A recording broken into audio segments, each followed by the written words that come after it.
Welcome, everyone. This is your friend, the DN What If, here with another exciting fanfiction.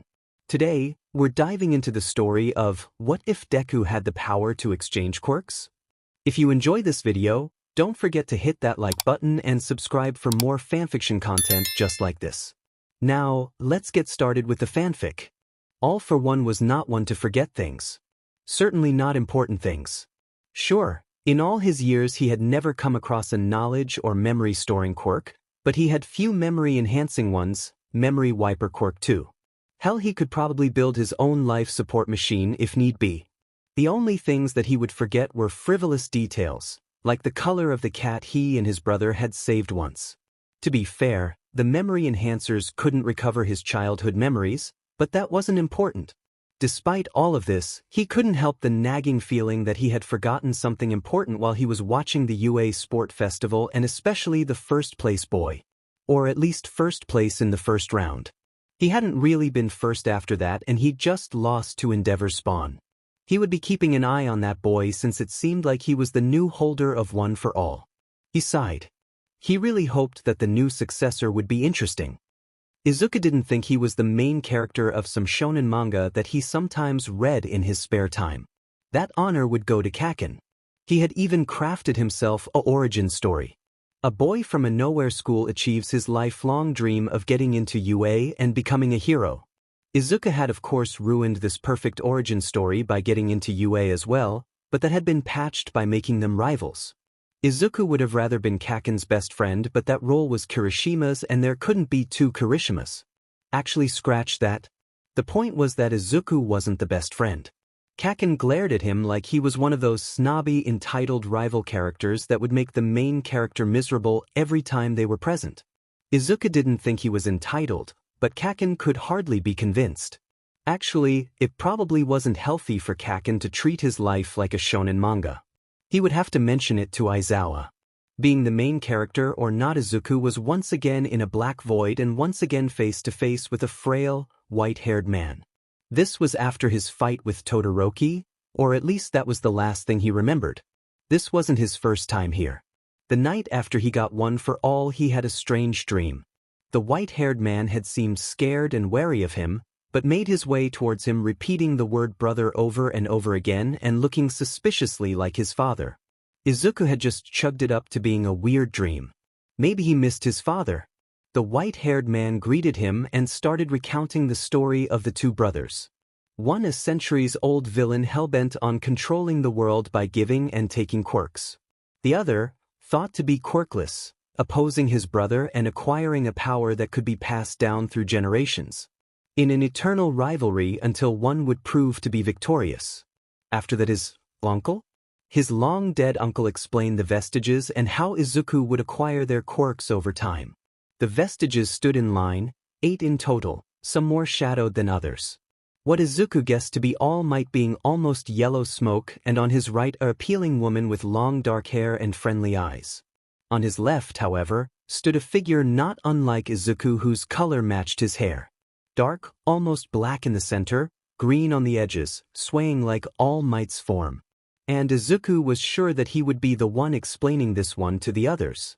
See, despite growing up quirkless, Izuku was sure that he had had a quirk once. One afternoon after kindergarten, Izuku was playing in a park and happened in his haste to touch another kid. Soon after that, he could produce sand from his hands.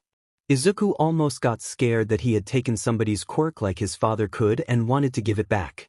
Soon though, he saw one of the kids in the park producing sand from their hands and found that he couldn't do it anymore. Izuku was confused until he remembered that his dad had told him about copy quirks. His dad really didn't need one, his own words, but his father still had an appreciation for them. They felt like cousin quirks to him. After, Izuku hurried home to tell his family all about his new discovery. He got inside and went to hug his father. But as he touched him, Izuku copied his quirk. He could feel all the quirks around him. The quirks in his father, his mother's quirk. They all had a distinct feel to them. He could also feel that his copy quirk wasn't there. It felt like his father's quirk had consumed it. And soon the time limit of his original quirk was up. He couldn't feel the other quirks anymore, couldn't sense them. He couldn't even sense his own quirk. The only quirk he could sense was something deep inside him. Something he couldn't draw out no matter what. He didn't know how to explain this to anyone, and soon enough he was pronounced quirkless. Soon after that his mother cracked his hopes of becoming a hero. Soon after that Kaken started to treat him worse. And soon after that his father left.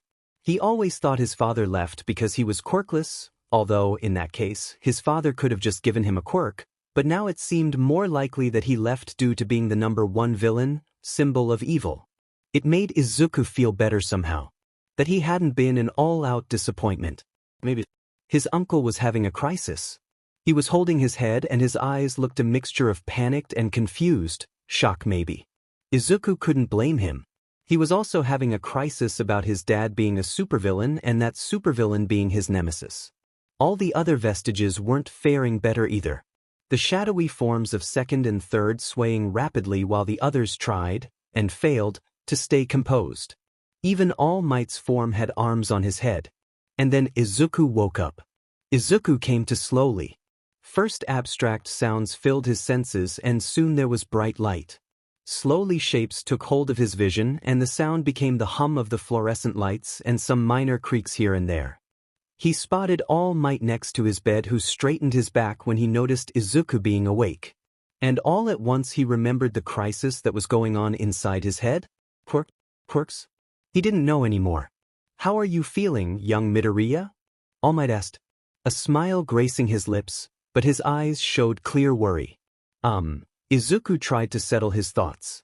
He didn't know how to tell his new revelations to the man. Izuku was sure the man would cough up his other lung if he told him, and he didn't want to be the one responsible for killing the #1 hero. He had to be careful about this. So, I saw the vestiges again. Start simple. Oh odd, All Might hummed. I didn't see them until way later and not so quickly after the first time. Maybe this means that you have natural talent? They also told me about All for One, Izuku continued. Praise be Med, he had bigger things to worry about now. All Might coughed up a hefty amount of blood. Having to take a moment to breathe again. That can't be healthy. They should really do something about that. Oh, so I suppose you know the story? All Might asked after a couple of minutes. Yeah, Izuku said. Preparing for this next part hoping that All Might really could handle the multiple quirks thing and that Izuku wouldn't be responsible for murder. I'm also inheriting all of the previous user's quirks. And the coughing started again. All Might really looked like he might actually die this time. After a moment Izuku decided to continue. Because of that I need to learn to control One for All so that it doesn't break my bones and then practice with the new quirks. It would probably be easiest to start with your quirk, since you're here and all. Izuku's voice wavered a little as All Might's look of shock didn't ease up and his face was paler than ever. All Might started, clearly struggling for words. I was, quirkless myself. And Izuku didn't know how to react to that. The #1 hero quirkless? The same hero who told him that he couldn't be one because of his quirklessness. Not that he was entitled to get one for all necessarily, but still, that hurt. He decided that that was a crisis for later. Now he had to deal with this. Right? Izuku murmured. What about your the one with long black hair? You know that she has long black hair?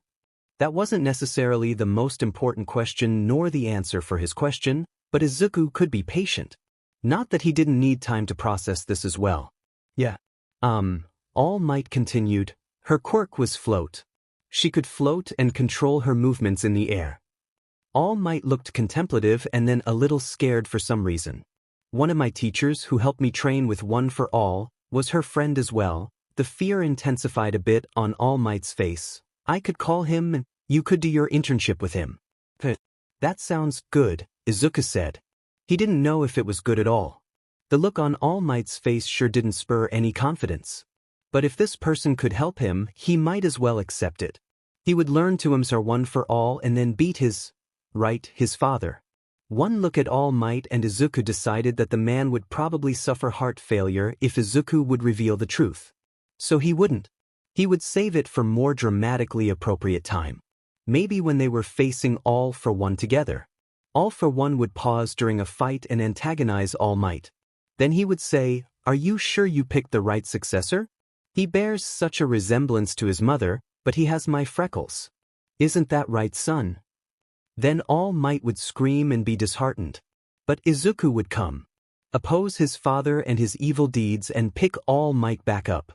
Then they would deal the finishing blow together and his father would go to Tartarus. Maybe Izuku would visit him during the epilogue and they would reminisce about the good old times. This was just his tragic backstory that the main character's rival always had. Izuku didn't have much time to ponder the specifics of the events before his friends came to check on him and he had new things to focus on. But Izuku was sure about one thing. He would definitely Mr. One for All and be a hero. He's Deku now. His hero name is Deku and it feels great. Kaken wasn't really happy about it. To be fair, Izuku guesses, the rival isn't supposed to one-up you by owning the demeaning nickname. But then again, main characters are usually not bullies who beat up their rivals and give them demeaning nicknames. Kaken should really accept that not everything in life is like in a manga. Anyway, Izuku has his hero name and he's proud of it. He stood up to Kaken, showed him that he has a bite in him, that Izuku is not going down. This way he can show people that useless is really just a word and nothing can hold you down. His thoughts are interrupted when the train passes by Hosu. He hopes that the others have good internships. He really hopes Ida has a good internship. Gran Torino. The name that seemed to strike more fear in All Might than All for One. Not that Izuku could blame him. He had his own muddled emotions about the supervillain. First, memories of a cruel, manipulative man with a lust for power clashed with memories of sweet smiles, gentle hands and a soothing voice that read him bedtime stories. Despite walking out on them, Izuku couldn't help but remember all the times when his father picked him up and would run around the apartment. Izuku felt like he could truly fly, but felt safe in his father's sturdy grip. His mother would scold his father, but they would do it again tomorrow. He missed him. Back to Gran Torino. What All Might and a little bit of internet searching told him, he is a relatively unknown but respected retired pro hero who taught at UA and worked alongside Nana Shimura. Nana Shimura, All Might's mentor and the seventh holder of One for All. They weren't an official hero duo, but Gran Torino's quirk jet, which allows him to shoot air from the holes on his feet, made him fast enough to keep up with Shimura's pace. They often paired up in difficult missions and could be seen patrolling together. Apparently they were friends outside of hero work. Izuku was going to meet this man. He didn't know what to think. What kind of mentor character was he really? All Might's reactions would imply a very strict mentor that would work him into the bone. He couldn't make any mistakes, lest he wanted to feel the wrath of his teacher. Would Izuku have to spend a week with an overly serious and strict mentor? What kind of hell was he walking into? Izuku didn't have much time to ponder when he made it to the door of a building. The building had seen better days, but was still standing strong yet unassuming. Was he in the right place? Well, here goes nothing. Izuku knocked and when he didn't get an answer, he knocked again, then again. He decided it would be just easier to check if the building was the right one. He cracked open the door to peek inside. His pardon for intrusion died on his lips as he saw an old man on the ground in a pool of blood. Well, this was unexpected. Did the villains get to him first? Did they learn about his connections to All Might and One for All? Were the villains a step ahead and trying to snuff Izuku's progress? He would have to tell All Might. Figure out the villain's next move. Actually, he probably shouldn't jump to conclusions. This wasn't a manga. He wasn't the main character. What would a hero do? Check the guy for injuries. But what if Izuku hurt him more by moving him around? They hadn't been taught this yet. He should check the man's pulse and call the emergency number.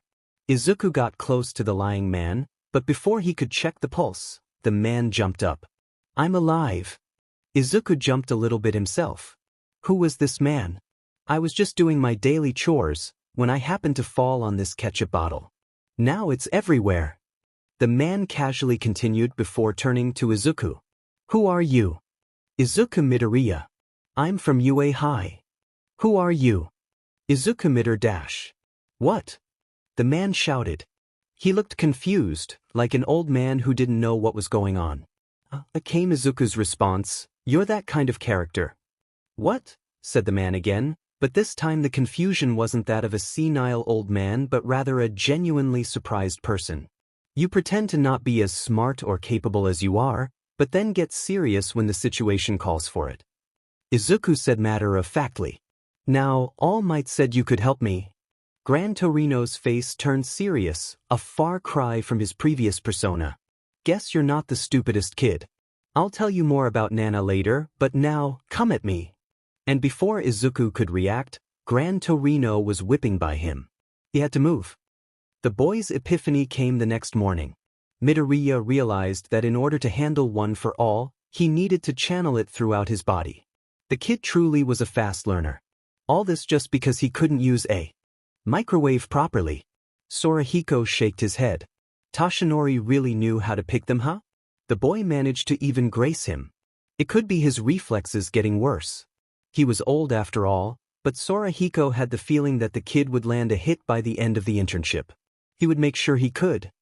Later on that same day, when Izuku got ready to strike at Gran Torino again, the man stopped attacking. He wandered into the kitchen and set up water to boil. Izuku was confused. Was he supposed to strike the man now or?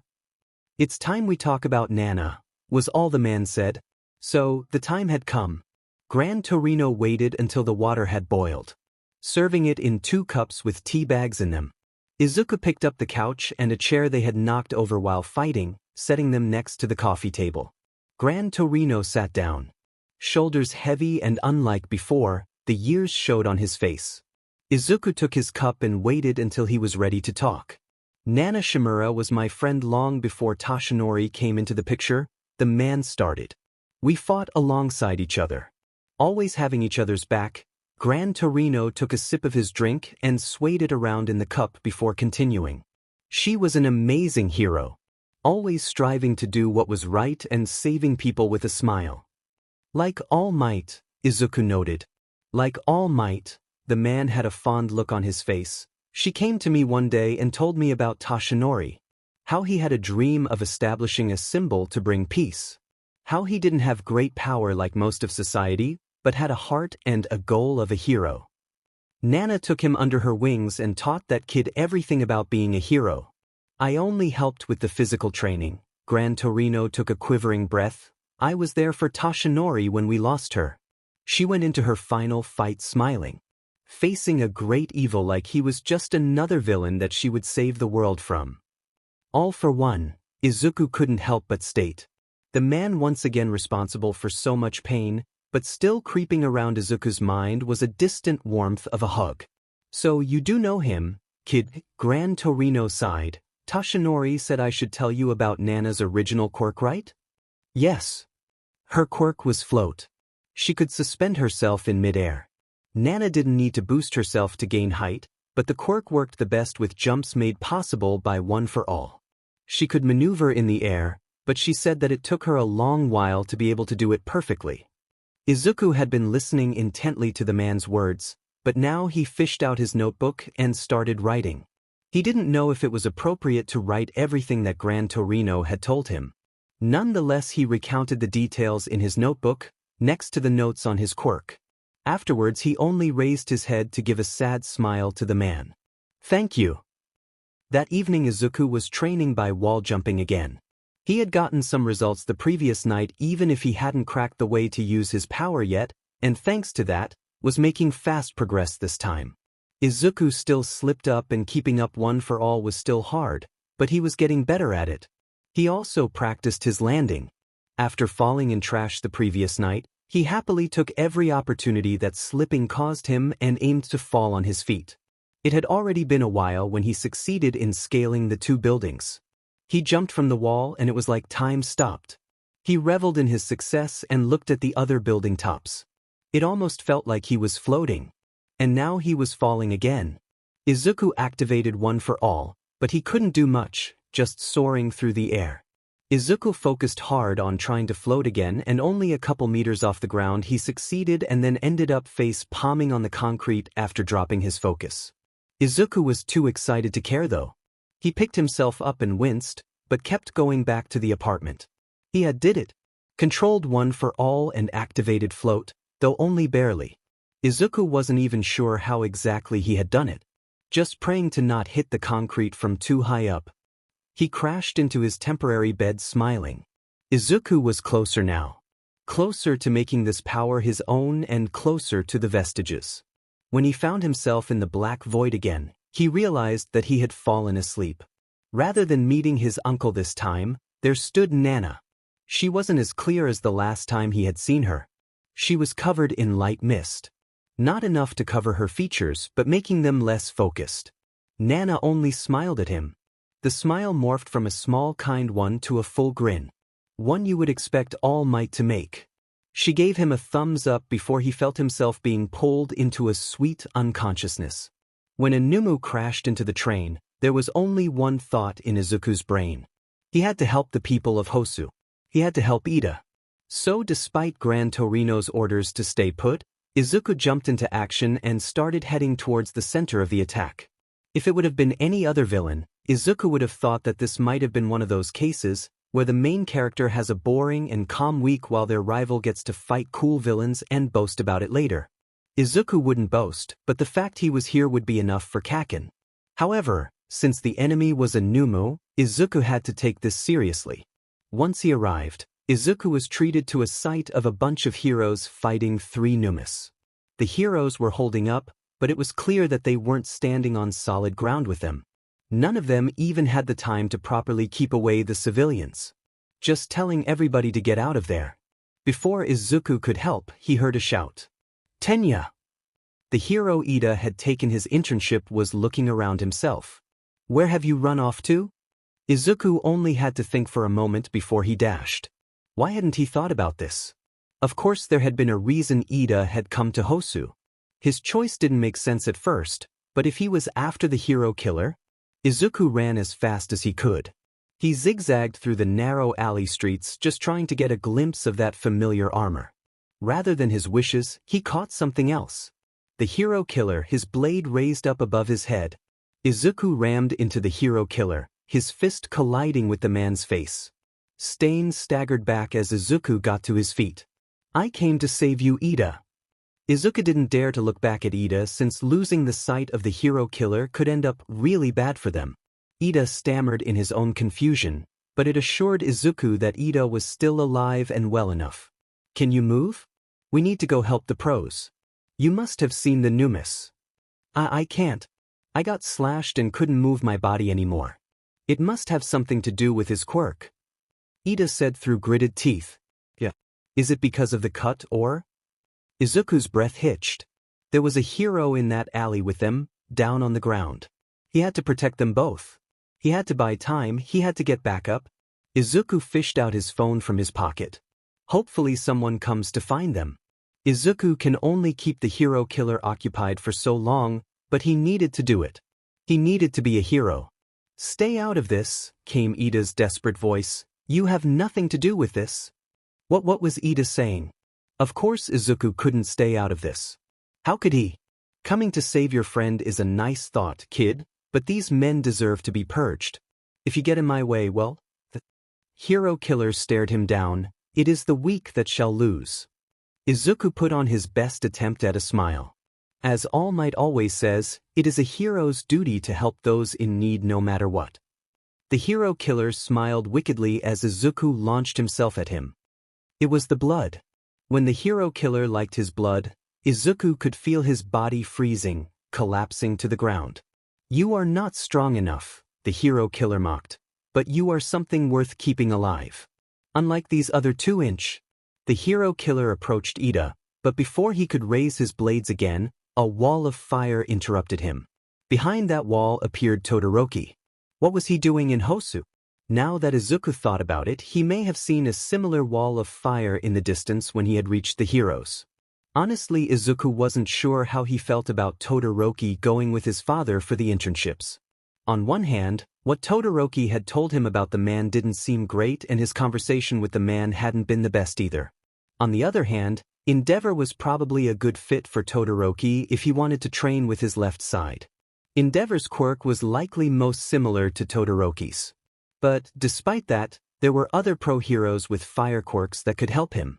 On the third hand, Izuku was probably not the one to talk. His father was the #1 supervillain. with a long track record for crimes, murders, and evil. On the fourth hand, however, Izuku's father was kind and caring, always giving him warm hugs, encouraging his curiosity, telling him about and showing him a bunch of cool quirks, and making him swear that he would never tell anybody, not even his mother, about his father's quirk. And Izuku did not, because he was good at keeping secrets. Telling the vestiges about it didn't count. Telling Kaken about One for All didn't count either. On the fifth hand, there was All Might. All Might wasn't his father, despite Todoroki's suspicions, but the man had a certain kind of dad-like quality to him. He gave encouraging smiles and words, nice hugs, and made many funny jokes that made Izuku feel better. Izuku could almost call him a friendly and caring authority figure. On the sixth hand, Izuku wasn't All Might's secret love child, but he could write fanfiction about it. It's not like he didn't have experience. Next time, text me more information than your location, Midoriya. Back to the fight. As Todoroki was assessing the situation for himself and assuring that there would be more backup on the way, he used his ice to transfer native behind him next to Ida. Todoroki, watch out for his knives. If he gets any of your blood, he can paralyze you. Izuku yelled behind the hero killer. Before Todoroki could even answer, the hero killer was on him. Todoroki had to keep his concentration on the man as the hero killer attacked relentlessly. The killer didn't give Todoroki enough time to get Izuku away from behind him. Izuku knew he was in the way. Todoroki couldn't attack with his full strength when he would get caught up in the attacks as well. Izuku had to do something, but his body refused to move. He couldn't even twitch his fingers. As Izuku's desperation grew, he decided to see if he could do something crazy. He activated his quirk. It worked. Izuku could feel the familiar power coursing all over him. Now he only had to activate float as well. Izuku tried his best to focus on activating float despite the sounds of fighting and the worry for the 3 other lives at the other end of the alley. He tried and he prayed, getting more and more frantic as the time went on. His praying paid off as he could feel himself lift off the ground. His ascent, however, stopped at a few centimeters. Damn it! Izuku couldn't get higher. Why couldn't he get higher? Gran Torino said that Shimura didn't need One for All to gain height. Wait, One for All, that's it?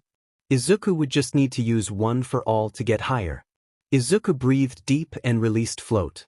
As he hit the ground, he activated One for All, the momentum reversing as he got launched into the sky. He almost couldn't activate float again, but he managed. Todoroki! Izuku screamed, attack him now! Todoroki released a massive wall of fire again, driving the killer to retreat back. Todoroki continued to throw more powerful attacks, but the killer evaded them and kept getting closer again. Izuku watched from the air as the hero killer's attacks weren't slowing down. His fingers itched as he hoped to be of help to his friends. At that moment he noticed it. His body gaining back its control, slowly but surely. Izuku wanted to almost weep from the joy. Having been paralyzed was awful, and now he could help his friends.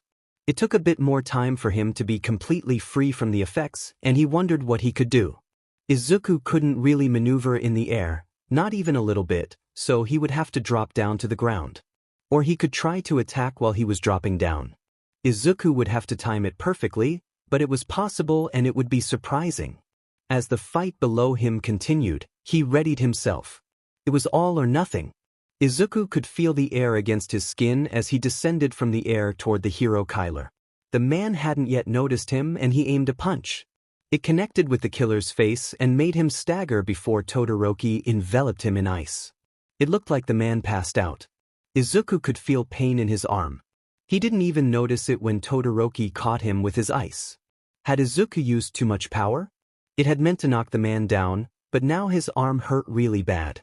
Hopefully nothing was broken. The 3 students and 1 hero waited as the paralysis wore off. They debated about what to do with the hero killer until Todoroki found some rope that they could use to restrain him.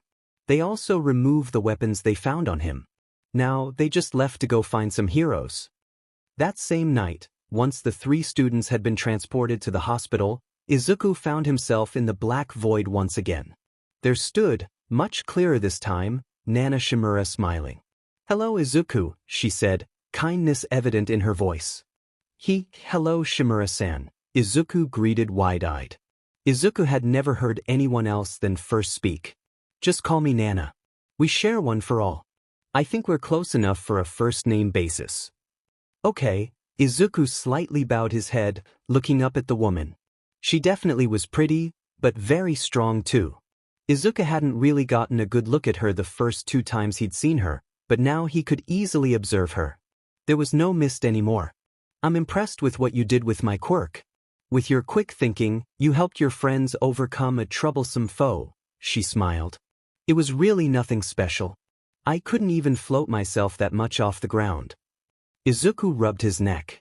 Izuku, you've had my quirk for 1 day, Nana chided. Of course you would have trouble controlling it. It's impressive that you even managed to float so long above the hero killer. Izuku only kept rubbing his neck harder and averted his eyes. Besides, that's why I am here. Nana exclaimed proudly. I can help you train with my quirk, and I think you need me to get to know my mentor. Your mentor? Training? Does this mean that you're going to show up more in my dreams? It pretty much does. However, don't expect me to come every time you pass out.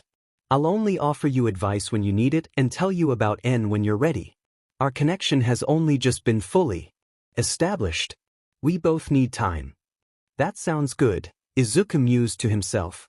Nana only looked at him fondly before giving him a thumbs up, and Izuku was once again into the world of unconsciousness. The class was getting excited.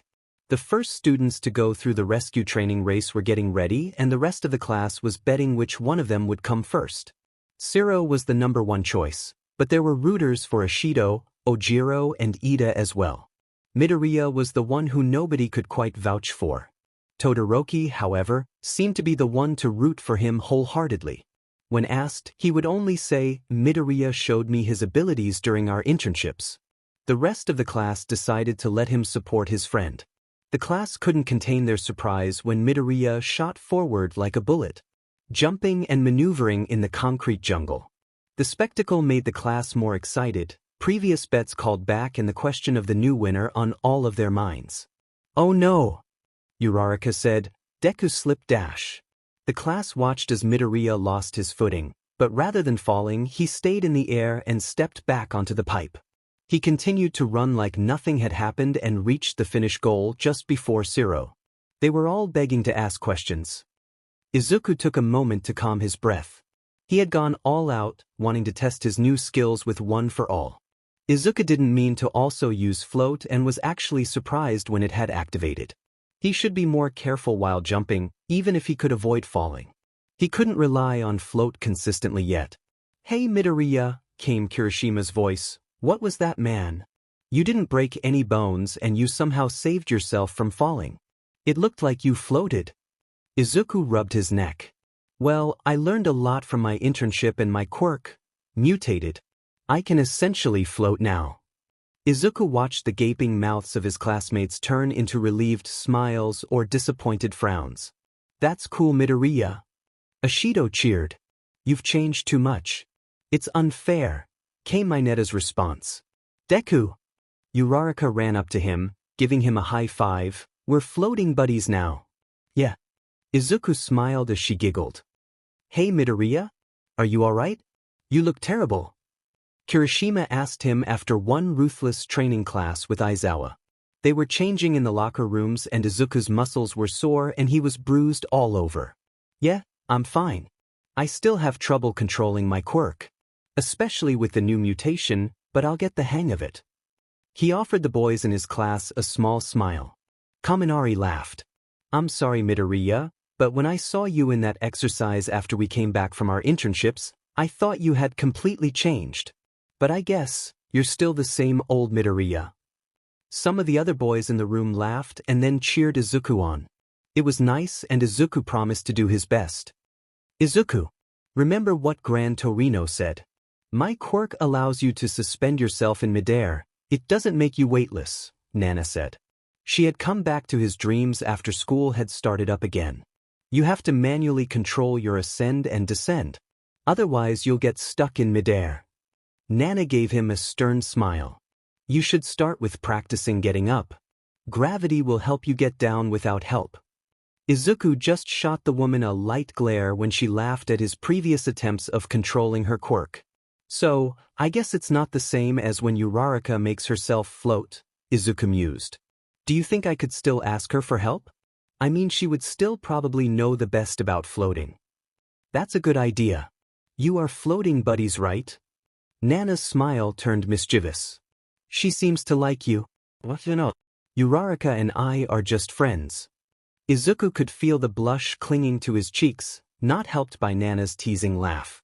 But seriously, Izuku, that is a good idea and you should ask her. Maybe you won't need me to help you anymore. Nana gave him a bright grin.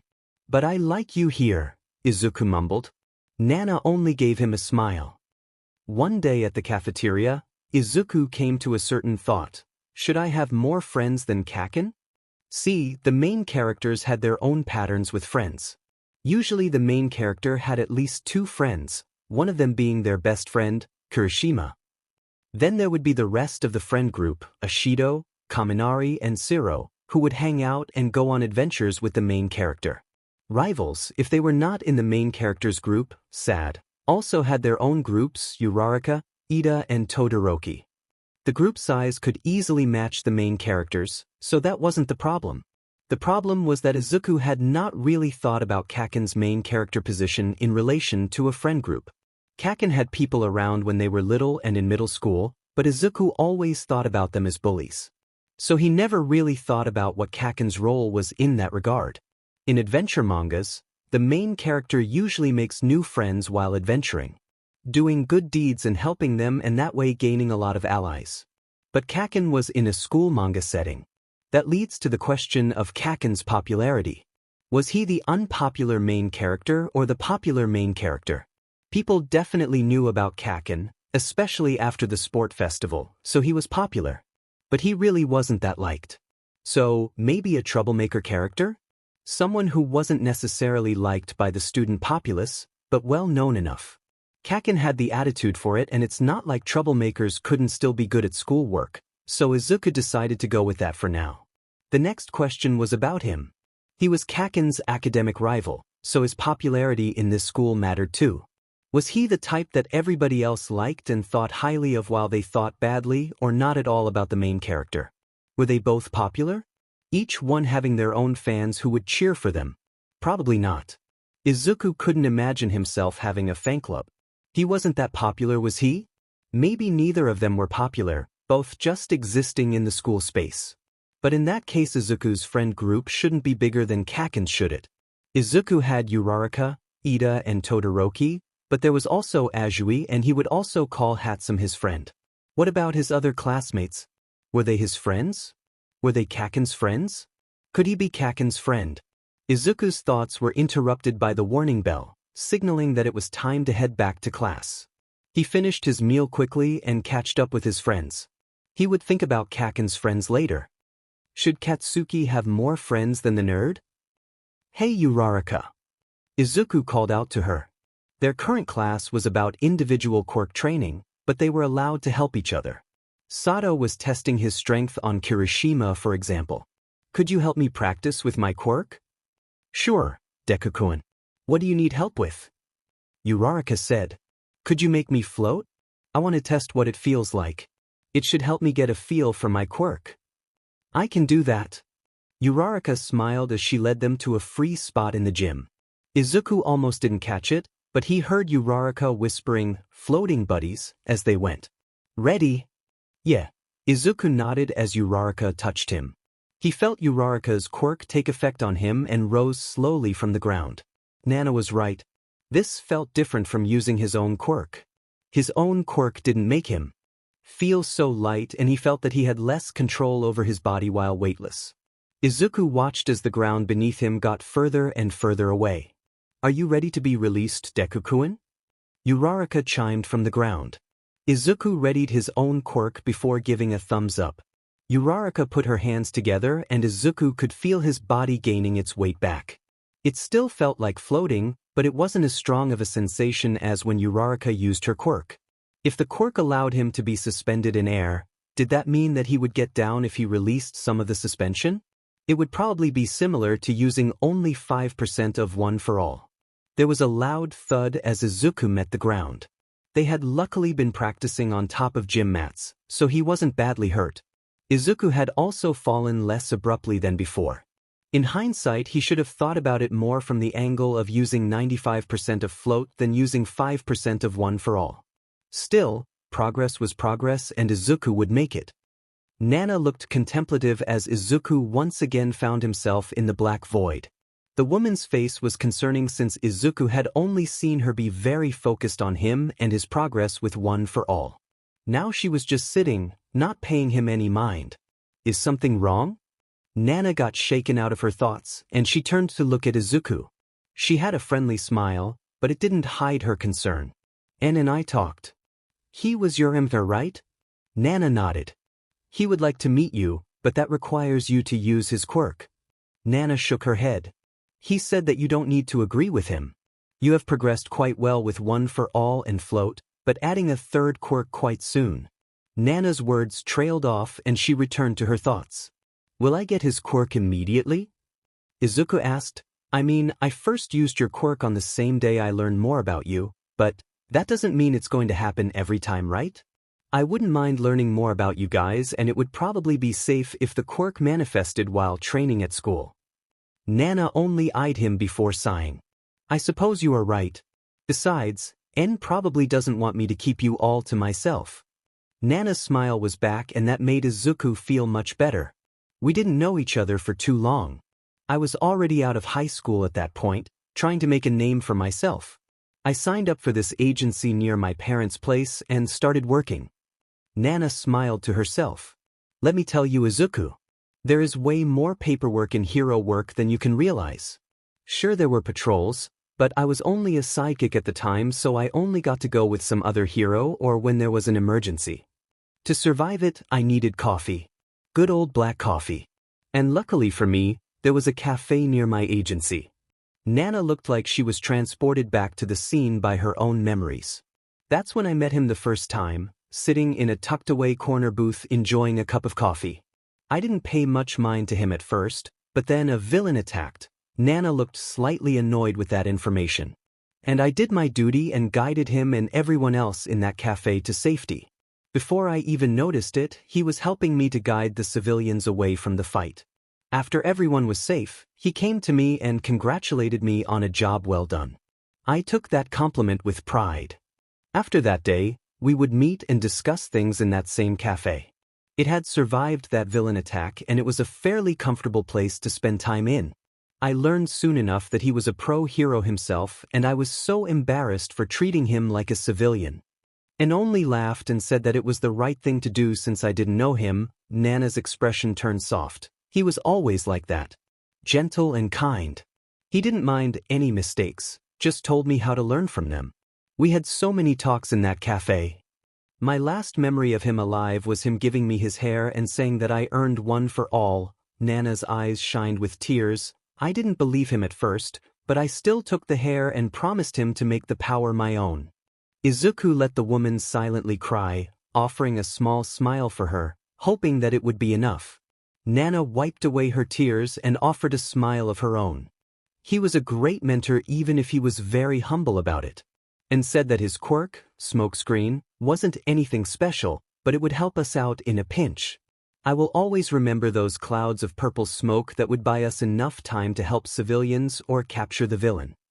Nana shook her head once more and turned her attention fully on Izuku. That's all for now. Get some sleep, Izuku. Thanks. I will, Izuku said, giving Nana a hopefully comforting hug before letting sleep consume him. Hey, All Might. Yes, young Midoriya? Nana told me to remind you to wash your socks. Izuku had never seen All Might look so betrayed in his life. The final exams. A way to earn yourself a place in a summer break forest lodge, full of fun activities, or spend the rest of the summer in remedial classes, full of strict teachers and worksheets. Izuku hoped to gain his place in the forest lodge. After the announcement, he threw himself at his studies. He'd been focusing so much on developing his quirks that he had left less time for his studies. He would probably pass the written portion. Izuku did pay attention in class and took extensive notes, but he had to make sure he would pass. These were his first finals at UA and he wasn't going to fail. It did leave less time for his quirk training, but Izuku should have good enough control for the practical test. Kendo-san had said that the practical was going to be like the entrance exam. As long as Izuku wouldn't break his bones, he should be fine, right? Better to add a little bit more quirk training to his schedule. Of course, their final wasn't robots. That would have been too simple, wouldn't it? No, instead they were paired against the number one hero. Izuku for almost a second felt like the main character. But he knew that others were facing teachers too, so there was really nothing special about the situation. Kaken, however, shined in his main character glory, going on about how he would beat All Might and how he would do it alone. Did Kaken really not fathom who All Might was? Main characters went against impossible odds all the time, but there could still be a little bit of realism in Kaken's mindset. If they were rivals and best friends, they might have had a tiny chance to at least hurt All Might. But Izuku wasn't Kaken's best friend. He was only his rival. Kaken wanted to treat this fight like a competition between them, the winner beats all. But there should not be any competition, they already had the tournament arc. Izuku couldn't help but try to think about a way to escape, even when he was pinned down by a guardrail. Kaken wouldn't give up easily. He never did. It might be a headache in a situation like this, but it was honestly one of his admirable qualities. That's why he was such a cool main Chara. If I had to work with weak but Deku, it would be better to just lose. Did Kaken just say he'd lose? What was he thinking? Him lose? Give up? That wasn't Kaken at all. Izuku couldn't help but feel the anger bubble inside of him. Who cared about impossible odds? That's what main characters went against all the time. That was what Kaken did all the time. Beating up stronger kids, going against more talented opponents. And he never gave up. Izuku got out. Underneath the rail. He took a few steps before he launched himself at Kaken, fist meeting face.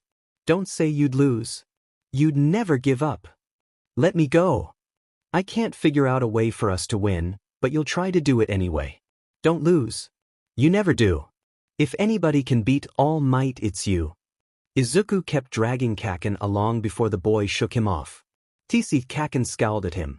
He let out a couple small explosions, his face twisting more before settling. I don't lose, and I have a plan. Izuku afforded them both a small smile. Using both of his bracers against the enemy and then beating the sheet out of him might have not been the height of strategy, but Katsuki didn't care. After Deku had fired the first one, Katsuki had ordered him to retreat and fired the one in his own arm. Taking two mass explosions back to back should bring even the number one staggering a little. Once the explosion cleared, Katsuki attacked again. They couldn't let All Might catch a break. The man had gotten to his knees, clearly trying to cover himself from the endless stream of explosions. The man couldn't move. This would be a great time for the nerd to actually escape. Katsuki hadn't really considered that opportunity, but if he was the one holding up All Might, Deku wouldn't have anything else to do.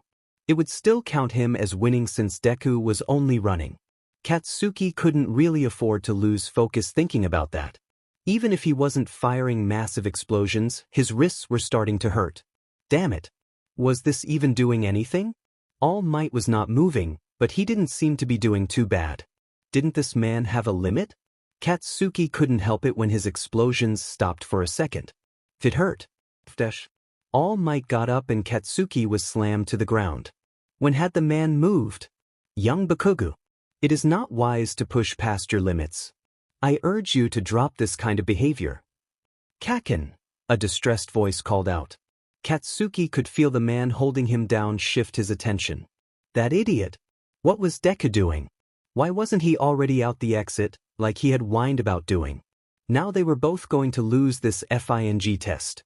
Katsuki couldn't have hoped to see what was going on with his face against the concrete, but the little he could was soon covered by an odd purple-colored smoke. What the hell? Once Izuku had realized that Kaken wouldn't let him get a hit in with his explosions, he bolted toward the exit. Izuku was definitely more fired up than before, but running and escaping was still an option. Option he wasn't afraid to take. He was almost at the exit when he heard the explosion stop. He maybe would have made it out if he had kept going, but he couldn't help but turn to look back. Kaken was pinned under All Might, unable to fight. "Kaken!" Izuku yelled. That got him All Might's attention. Not good. Izuku should have just run. The exit was right there. But he couldn't. He knew that Kaken wasn't in real danger, that All Might wasn't a real villain. But All Might had said it himself. They shouldn't treat this as a mere test. And Izuku couldn't leave his test partner behind. So, as All Might approached him, judging Kaken to not be a threat anymore, Izuku ran through options.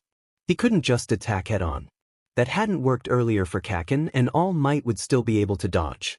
Hiding and attacking from behind again might work, but where would he hide and did he have time? Izuku had to run. He had to hide. But where? He was getting desperate. Izuku had to move now. But just after one step, Izuku's vision was surrounded by purple smoke. Was it a villain attack? Izuku had heard of this before. He had heard it from Nana. Izuku had counted himself lucky that the quirk hadn't appeared immediately like before, but for it to appear now of all possible times? Well, this was his opportunity to hide and attack. Izuku couldn't see much beyond the purple smoke himself. That probably meant that All Might couldn't either, but locating him in this smoke would be difficult and All Might could easily find him first. Izuku retreated into a direction where he thought a building wall was before. He shouldn't pump into All Might this way. Once he found it, Izuku crept alongside the wall, back to the center of the arena. Soon enough he noticed a figure standing in the smoke and heard murmuring. "What is this? The school hasn't yet stopped the test, but this doesn't look like any of the teachers doing." Izuku crept a little bit closer, making sure to not make any noise, and readied his jump. When All Might's figure turned around, Izuku jumped and aimed his fist towards the figure's face. When a fist met Toshinori's face, he couldn't help but buckle under its force. He had taken multiple explosions and was already nearing his time limit. If this was a villain attack, they got him at a pretty bad time. Toshinori's thoughts halted when he felt two HNDCFFs being forced onto him, and his confusion only cleared up alongside the smoke. There stood his student. Little ragged up from earlier, but smiling brightly. So this was Midoriya's doing. Perhaps a new quirk? "Ah, young Midoriya. It seems that you have captured me, though I didn't expect to be blinded during this battle." "Yeah. It's a new mutation." Midoriya chanced a cautious look past All Might.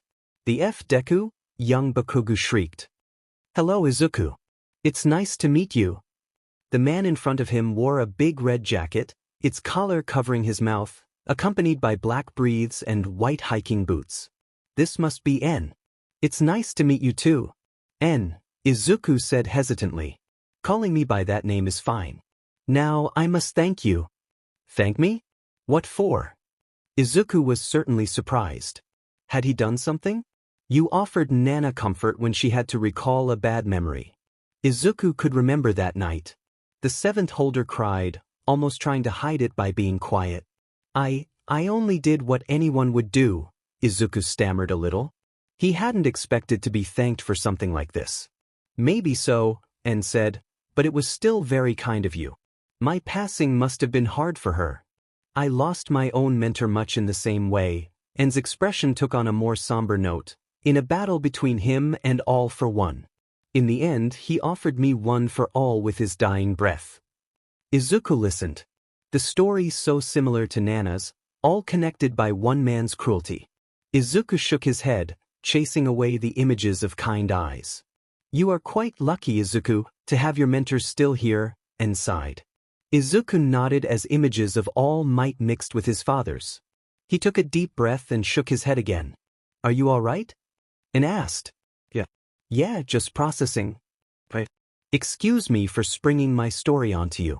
You are still learning about all of this, and dealing with manifesting a new quirk must have taken its toll on you." "Yeah, it was quite the surprise." Izuku rubbed his neck. "But it helped me beat All Might." En seemed to smile under his collar. "That is true. However, don't rely on it too much. It will help you, but it's not an all-fix tool." Izuku couldn't quite tell what kind of expression the man was making, but it seemed serious. "Sorry." "Nothing to be sorry for, Izuku. You used it well." En smiled again and Izuku smiled brightly back. Thanks. The exams were over and Izuku had passed. He had also passed with Kaken of all people. Kaken wasn't too happy about Izuku developing a new aspect to his quirk and being the one to cuff All Might, but it luckily hadn't damaged his ego too much. Izuku had had to spend the entire bus ride back from the exam site with seething Kaken, but All Might's praise for his explosions had managed to calm him down a little bit. He got angry again when Recovery Girl complained about his quirk overuse and scolded him, but Izuku was luckily spared from the All Might-worthy explosions. Izuku had been happy about passing, but had felt a little bad for his classmates who hadn't. Luckily they would be coming to the Forest Lodge, which happened to be a boot camp, with the rest of the class. The class had decided to buy some necessary equipment for the boot camp together by going to the nearby mall. They all had come together but, before Izuku knew it, he had been left alone. Man, he really had hoped to have some quality time with his classmates. Maybe he could find someone? It's a kid from UA. But can I get an autograph? Izuku shuddered a little when a stranger hooked an arm over his shoulders. Some people really wanted to get close to even potential heroes, it seemed. I wonder if you remember me? It's been a while. What are you? Izuku gulped when a hand snaked its way around his neck. The USJ was so long ago, wasn't it? A man, Shigaraki, sneered. Izuku couldn't move. He was frozen on the spot. Shigaraki's hand tightened itself around his neck. Why don't we chat a little? And don't worry. If you just act natural, nothing bad is going to happen, but if you don't, Shigaraki's fingers flexed a little, I think you know what happens. Izuku couldn't think of a way out of this. He could have tried to use his quirks, but none of them would knock Shigaraki out immediately, and he might try to use some other person as hostage or not use them as hostages at all. What do you want to talk about? This was his best option for now. Izuku let himself be guided to a nearby bench and sat down, trying to keep his face neutral. I hate almost everything in this world, but currently the hero killer is the one pissing me off, Shigaraki scowled. Maybe the League had internal problems? Aren't you working together? See? Everyone thinks that we're working together and they're all just focusing on him. The attack on Yue, the Numis in Hosu, nobody is focusing on my moves. It's just all about the hero killer. We're playing the exact same game, but he gets all the points. Why? Izuku couldn't help the shudder when Shigaraki turned his attention from his rant to him. What's the difference? The difference? I guess it's in the character. Izuku could feel the man shift. His fingers flexed slightly. What? Well, the hero killer is a fanatic character whose actions you wouldn't condone, but would understand. He seems to have a just cause, dealing with corrupt heroes, but his actions are what make people not agree with him. He's also linked to All Might, someone who is seen as good by people. As for you, you seem to be the first major villain. No real story. Just an obstacle for the heroes before a bigger threat. You might be connected to the main storyline, but there is nothing that the audience can connect to. You only seem to destroy because you enjoy it. Izuku took in a sharp breath as Shigaraki shifted closer to him and his face twisted into a smile. The man chuckled and tightened his grip again. I get it now. My main objective is still the same. Kill All Might. Show these NPCs that their savior is nothing more than a lie. The hero killer was just an obstacle to stir the pot for the party, but now he's gone. Izuku couldn't breathe as the man's grip kept tightening around his throat. He couldn't hear what Shigaraki was saying, consumed by panic and desperately trying to SCK in air. Izuku heard vaguely something about not struggling, but he could not breathe. Deku? That singular question snapped his focus elsewhere. You're not his friend, are you? Let him go. Izuku couldn't let Uraraka get involved. Shigaraki might hurt her or worse. Oh Midoriya. I didn't know you had company. I'll let you get back to your friends, Shigaraki said with unnatural cheer in his voice. Izuku coughed, finally being able to properly breathe again. Uraraka rushed to his side, checking him over for any injuries. Shigaraki! Izuku coughed. There was still something he had to know before the man disappeared. What is all for one planning? Shigaraki only glanced over his shoulder. Dunno. He's my mentor, Shigaraki smiled, But I'm the party leader. That night Izuku couldn't sleep.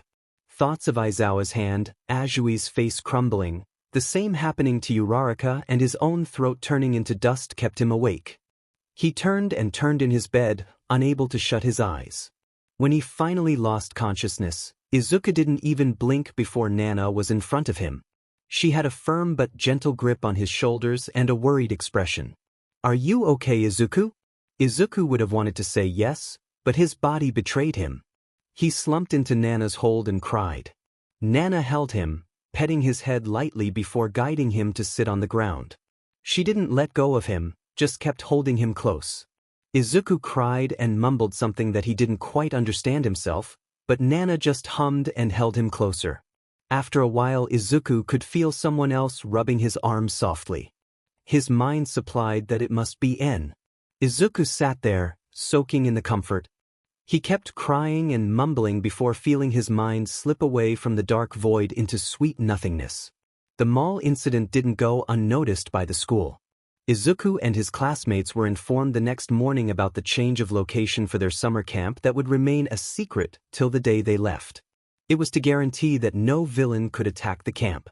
Izuku was a little relieved by the information. He knew that as a hero he would be faced with similar situations, but he could take a couple of days without villains.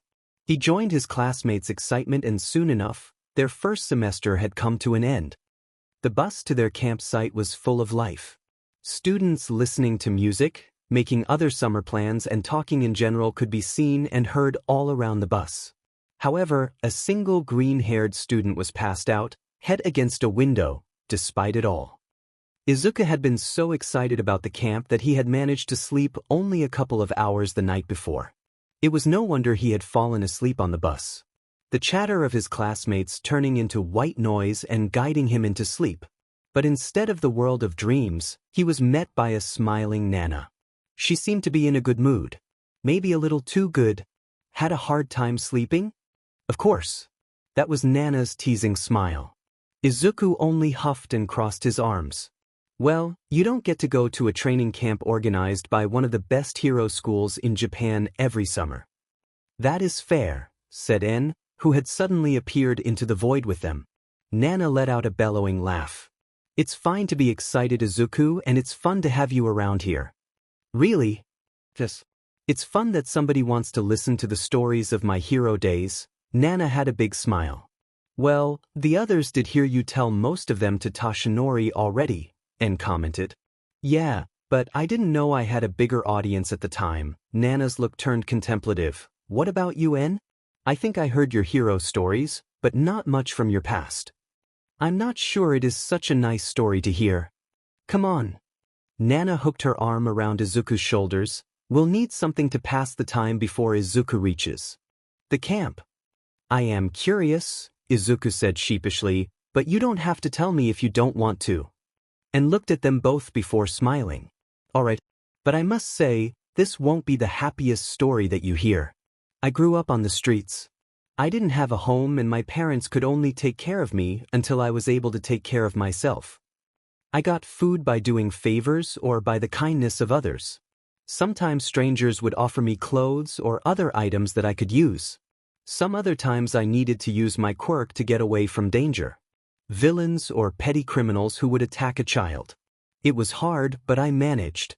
I was 7 when Daigoro found me. He was just beating up some minor villains when he noticed me watching. I was ready to dash away, but he only smiled and asked whether he was cool or not. I nodded before running away, and smiled, but he kept coming back, be there villains or not. He boasted about his quirk and was weird in general, but he smiled and treated me kindly. He would ask about my day and not get angry even if I didn't answer. I considered him my first friend. One day he asked whether I wanted to be a hero. I said that I didn't know how to be one. He laughed and told me it was all about saving some people and beating other people up.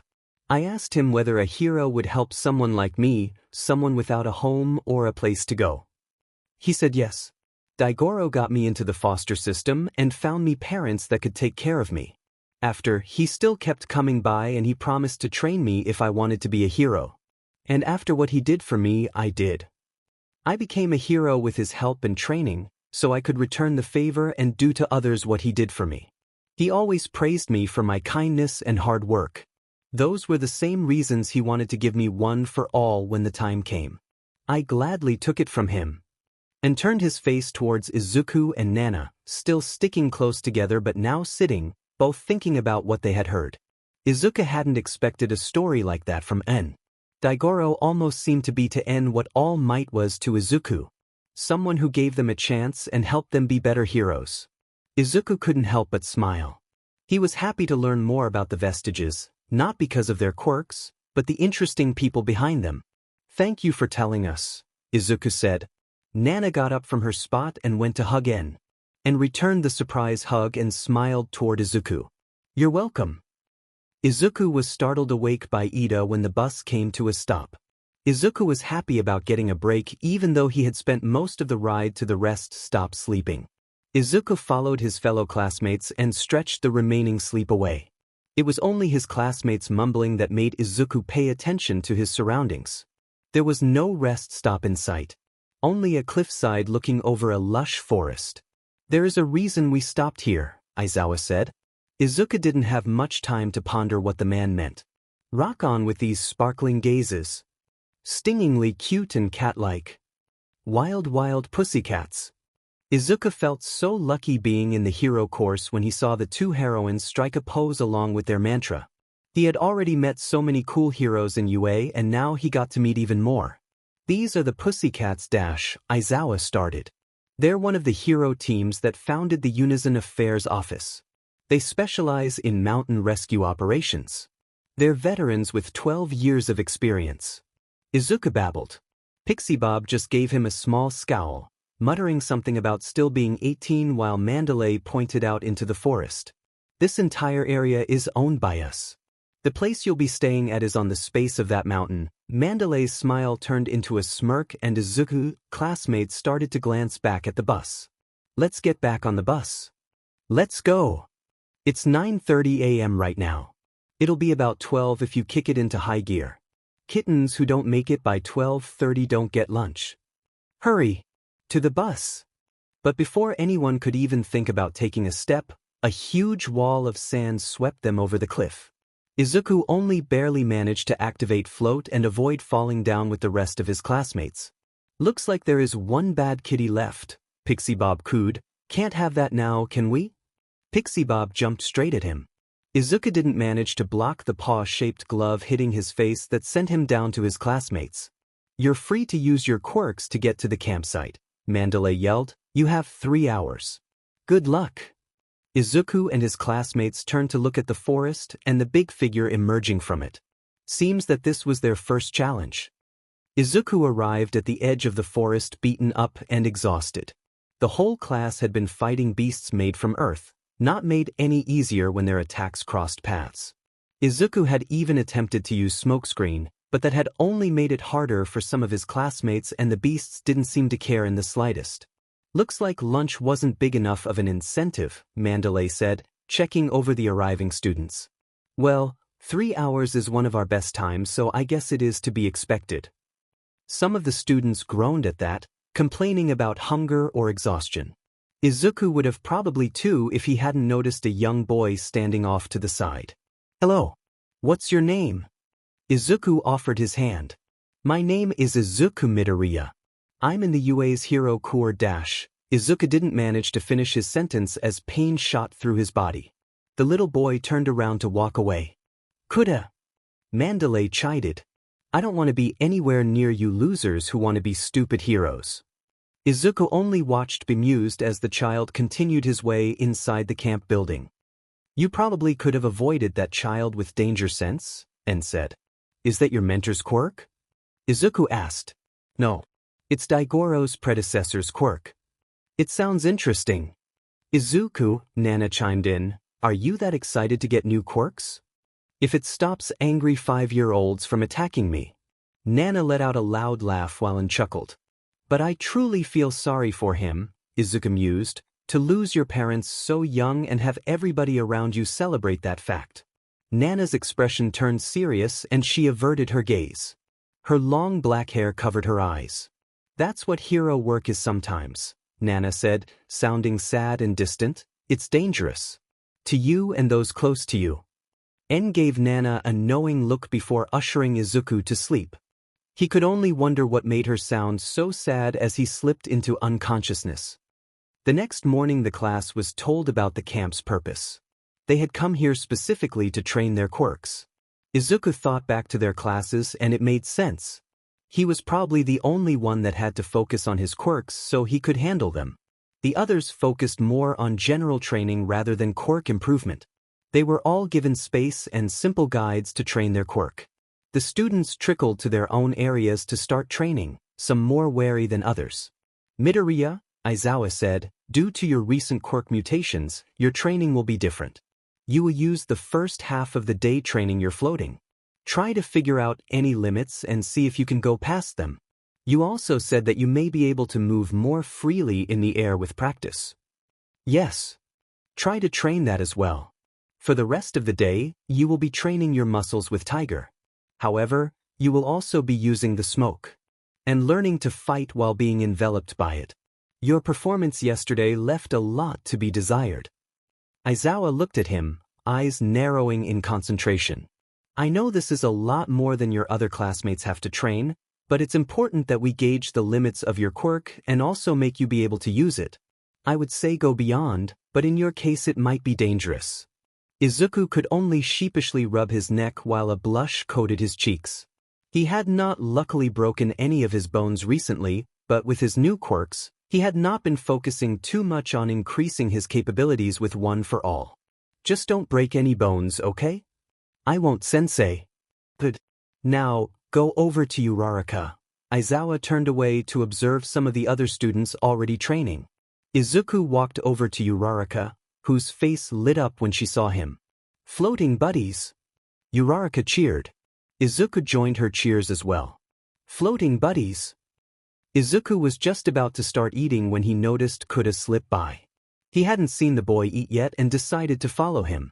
Wherever the boy was heading to, he would probably be very hungry by the time he got back. Izuku followed the path made by little steps that led up a mountain. There on an edge jutting from the mountain sat the little boy. It seemed like you didn't have anything to eat yet. I brought you curry. Kuda whisked around, his panic only settling when he saw Izuku. How did you find me? The boy scowled. I followed the path you made. You must come up here a lot. Izuku offered the boy a smile. It's my secret base and you hero idiots are not welcomed here. Kuda's scowl deepened. Idiots going on about training your quirks just so you can kill each other. Stupid effing idiots. Right. Your parents were the water hose duo, weren't they? Izuku saw Kuda's face flash in surprise before the scowl returned stronger than before. Mandalay, he gritted through his teeth. No. She didn't tell me about that part. I kind of figured it out due to context clues. Screw you. You idiots only want to hurt each other and brag about your quirks. That's why you end up dead. The last part of Kuda's sentence was whispered, but the anger carried over despite it. Izuku didn't see how Kuda saw things. Sure, he knew about the harsher parts of hero work, but it's not like he didn't participate in the society's celebration of it. Though the water hose duo's deaths were tragic, Izuku had also seen them as heroic deaths. Only, he hoped that he could be one to prevent those kinds of deaths. That thought would probably not make Kuda feel any better. I know that you don't agree exactly, but I think quirks are cool. They're also useful in other areas than just hero work like developing support items. You usually need a hero license, sure, but there's a lot more to them than just being powers meant to hurt. Kuda only looked at Izuku. Their silence stretched out until Izuku decided to leave the child to be on his own. He clearly couldn't get through to him yet. Not that Izuku blamed him. I'm just going to leave the curry here. Eat it before it's cold. Izuku turned around and left. When he got back to camp, Izuku scraped what little of the curry was still there for himself and sat to eat. You two are so cute together. Chanting floating buddies throughout the day, Nana cooed, her smile outing her for enjoying Izuku's embarrassment. Stop. Izuku dragged his hands down his blushing face. Nana only laughed before giving him an understanding pat on the shoulder. She would stop her teasing for now. Your quirk training went well today, and joined the conversation, Sensing that the playful teasing was now over, you even managed to land a hit on your opponent in my smoke. Only one, Izuku sighed. Still, you have made good progress for one day, Nana smiled. I'm sure you will get hang of our quirks in no time. When you get Black Whip, I'm sure you'll be whipping villain but the next day. And this quirk is? Black Whip is Daigoro's, and shot Nana a playful glare. Now that you know about it, I should tell you what it is like just in case. Black Whip is essentially energy that takes form as black tendrils. These tendrils can be used to grab or hit objects. Daigoro also used it for increased maneuverability. Izuku nodded. He tried to imagine what it would look like, but got dragged away from his thoughts by further discussion of his training and what to do with his quirks. He had a lot to train after all. The next day went by much the same. Training and training some more. Izuku got 3 punches today. Nana would be proud, Izuku thought as he was finishing washing the dishes. The classes were supposed to have a test of courage. Nothing too fancy, but it could be fun. That also would have been the case if not for Pixie Bob being knocked onto the ground as black smoke arose from the forest. A woman stood over the downed heroine's body. Next to her a man with a lizard-like quirk brandishing multiple knives. Greetings the students of UA. We're the League of Villains First Strike team. The man announced. The students were murmuring in shock. What were the villains doing here? It would be such a shame if my hand slipped and crushed this pretty hero's face, wouldn't it? The woman continued, waving her weapon over Pixie Bob's face. How dare you, Tiger growled. The villains only smiled and continued their mocking. Izuku was standing, million thoughts of how the villains had gotten here and what he should do in his mind. Go. Avoid combat at any cost. Gather back at the camp building. Class president take the lead. Mandalay yelled. Her yells stopped Izuku's mind and it focused on one singular thought. Coulda. He had left the camp before the test. He was alone. Mandalay. Stay back, kitten. Mandalay threw a hand in Izuku's way. I know where Coulda is. The heroine looked back at him before turning her attention back to the villains. She was quiet for a few moments and then sighed. Go find him. Please. Izuku nodded and dashed away. If they were lucky, Coulda wouldn't be in any trouble. Izuku rushed to the scene, managing only barely to snatch the kid from under the big villain's attack. They both hit the ground a little bit away from the villain. Izuku went to fetch out his phone, but an empty pocket and a glance around him revealed it to be broken. Not good. Izuku glanced up at the villain. He seemed strong.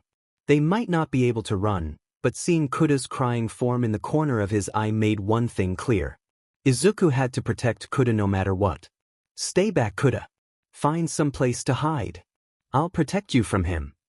You'll protect him? The villain chuckled. That hero facade of yours is good, kid. I think I recognize you. Midoriya, right? I'm supposed to kill you. Izuku took a defensive stance, but the villain was too fast for him. The mountain wall cracked a little as Izuku was slammed into it. It hurt. His back ached as he tried to gain his footing. The villain drew his arm back, ready to punch Izuku again. Before I forget, tell me where the Bakugo kid is. We need to find him. Izuku launched himself from the wall using one for all before the villain's fist crumbled it to dust. He had used a little too much and his leg was aching. Thankfully it wasn't broken. The villain's words played in his mind. They needed to find Kaken? But why was he a target? Izuku tried to stand up, but the villain was faster and he was slammed into the wall again. He could stand up. He knew he could. The only thing that stopped him was the villain's words. It's fine if you don't know. We can get back to business. Before I kill you, I'll play with you a little. Make you scream and hope you never would have met me. Maybe after you I could torture that little kid. I'm sure the others have the mission handled. Izuku couldn't help it, the bubbling rage underneath his skin. This BSTRD was ready to torture a kid. A young child who had nothing to do with him. Izuku could at least count as a target, but going after Kudo was despicable. Izuku stood up, ready to face his new foe, but a striking pain shot up his body. Black tendrils emerged from his wrist, lashing violently around. He couldn't control them and his body started to be consumed by the black mess. Izuku heard the villain cheer about a good fight while the tendrils moved in his general direction. Izuku's eyes fixed onto the villain as the black tendrils kept hitting him over and over again. The ones that had been just flailing around focused on the villain as well. Soon enough, it must have become overwhelming since the villain tried to back off, but a couple of the tendrils latched onto him, keeping him in place. The villain tried to struggle himself free, but as he got rid of the ones holding onto him, new ones attached themselves just as quickly. The villain staggered back to the best of his abilities, but he didn't see where he was going. He neared the edge of the cliff, tendrils still hitting him hard, and his foot went over the edge. The villain wasn't saved by the retracting tendrils and fell. Izuku couldn't even start to process what happened before his attention was snapped by a sharp breath. Behind him stood Kuda. He didn't manage to yell a warning before the black tendrils wrapped around the boy and brought him off the ground, and both of them were dragged away from the cliff, back into the forest. Shota didn't think much of it when a black mess of tendrils appeared in front of him. Just another one of these villains and their quirks. What he didn't expect was his student and Kuda to fall from the black mess when he erased it. Midoriya took deep breaths like it had been hard for him to breathe, and Kuda looked terrified. What kind of quirk was this? Kuda seemed unharmed, but Midoriya had bruises. Clear sign of a fight. Shota would have to hurry up to prevent more of them. His student stood up, clearly favoring his right leg. Something was wrong with the left then. Midoriya took more breaths before opening his mouth to speak.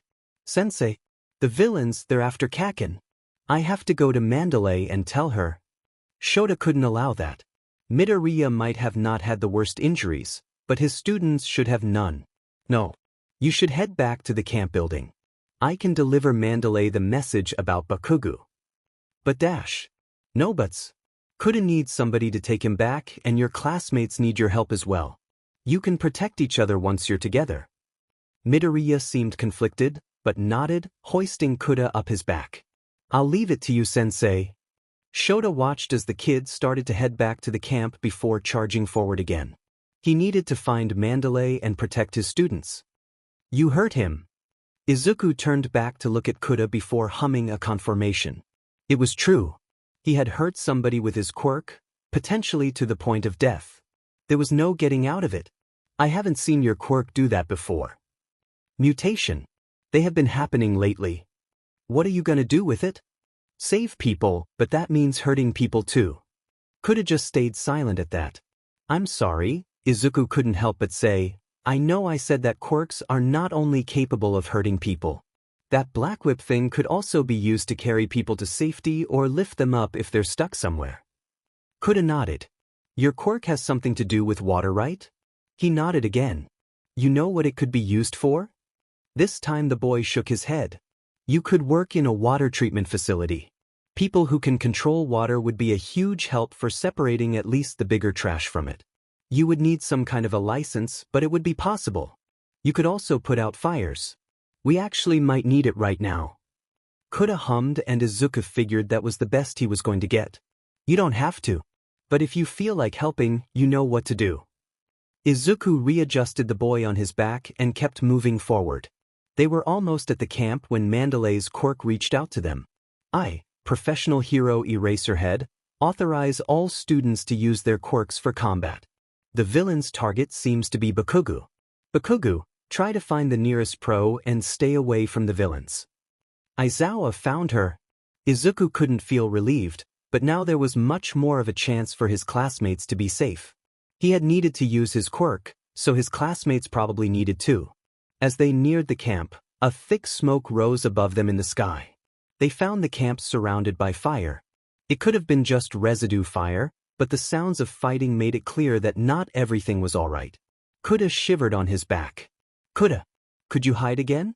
Protect yourself from the fire with your quirk, okay? What about you? Are you gonna just fight again? Kuda sniffled. I have to protect my friends, like Aizawa-sensei said.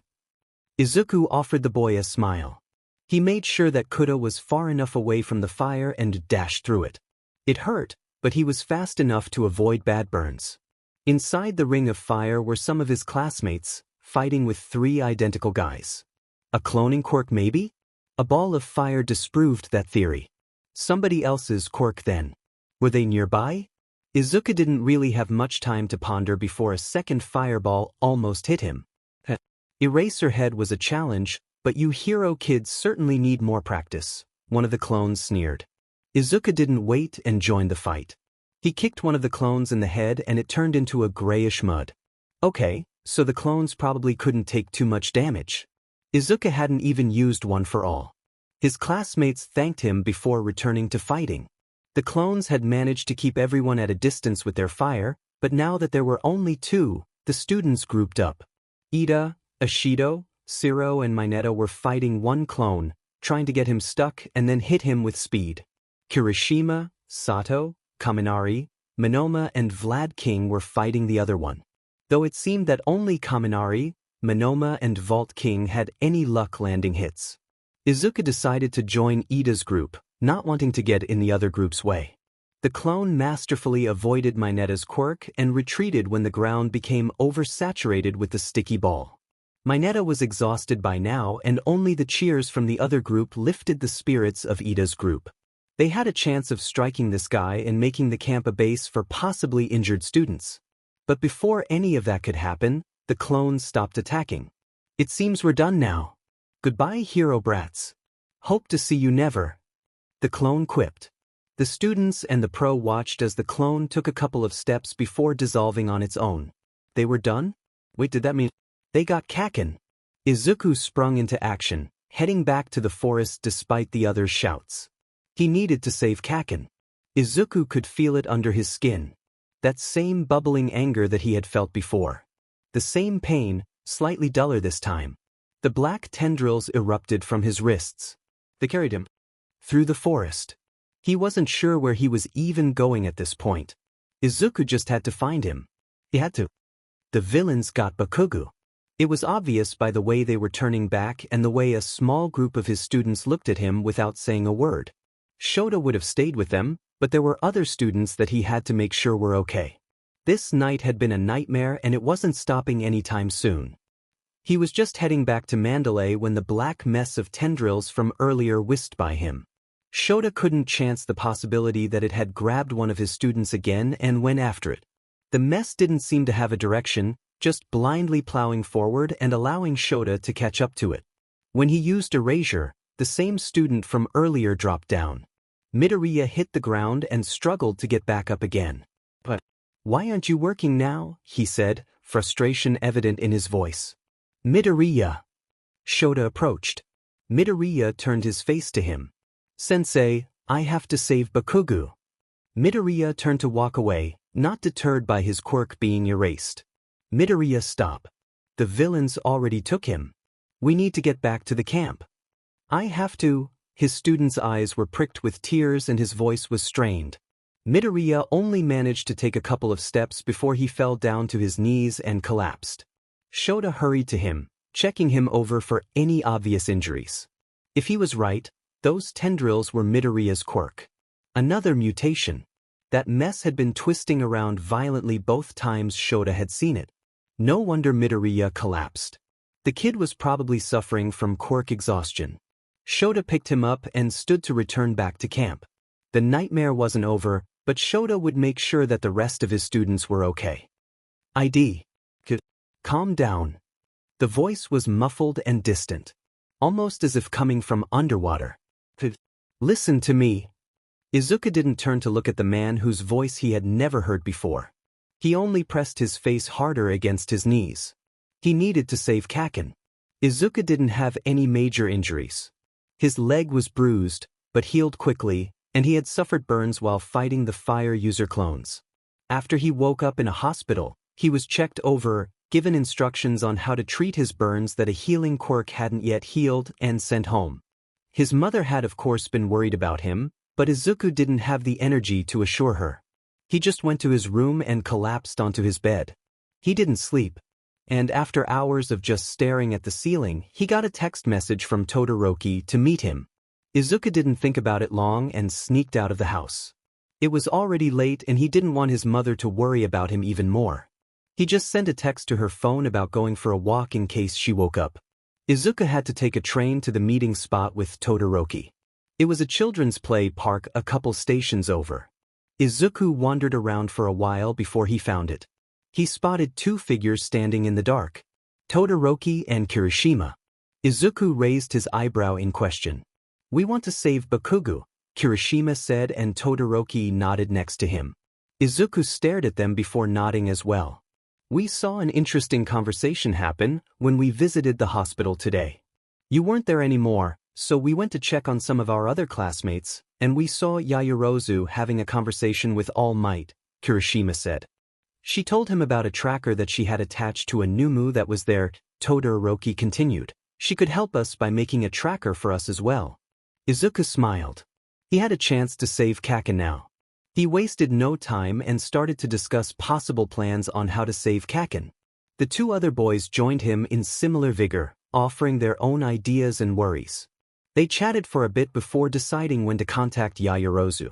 This all depended on her after all. Momo was surprisingly easy to convince. She said she came along to stop the three boys from doing anything stupid, and that was true, but the others could sense her own frustration as well. She felt as powerless as the three boys did and wanted to do something to help. They met up soon after Momo had agreed to join. She made sure that every one of them wanted to do this and they would understand the consequences of their actions. Momo knew that none of them would do this if they thought critically, but they were all consumed by their emotions. She was especially worried about Midoriya. He looked tired, seemingly not sleeping well and possibly still feeling the effects of quirk exhaustion. The only time he looked close to being happy was when the group was talking about saving Bakugo. Momo knew, however, that they would still try to do this without her. They would be less successful without her tracker, but she wanted to do this as well.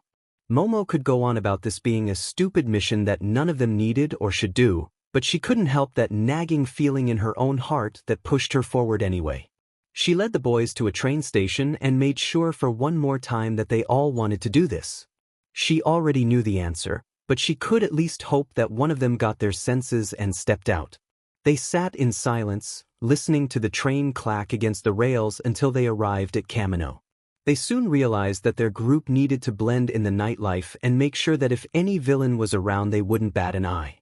The shopping trip to get disguises didn't take long and they were all ready to head towards the tracker's location until the press conference happened. Their teachers, their principal on the big screen apologizing for failing to protect the students. Momo didn't know what to think. She might have not received direct help from either of the teachers, but she knew from others' accounts that they did their best. They had protected them. Could they really be asked to do more? The four of them stood there, surrounded by the civilians' remarks of their school's failure. They stayed still until Todoroki pulled them to go. They still had a mission. Momo pulled out the tracker again, leading their group towards the warehouses of Kamino. The four of them arrived at a warehouse. Its windows were dark. No sign of life. Perfect for a villain hideout. To avoid suspicion, they decided to investigate the building from the back. As the four of them stuffed themselves through a narrow alley, Izuku eyed the windows. They wouldn't be able to see inside without some sort of night vision. "It's too dark to see. I can probably make some night vision goggles," Yaoyorozu said. She went to move her dress, but Kirishima spoke up. "Actually, I bought my own. I thought about how I could help and these seemed like a good choice." Izuku cursed himself and his thoughtlessness. Kirishima had been truly preparing for this while Izuku had been too busy planning and waiting to go to think what he could actually do to help. But instead of wallowing in self-pity, Izuku offered to be the one hoisting Kirishima up to look in the window.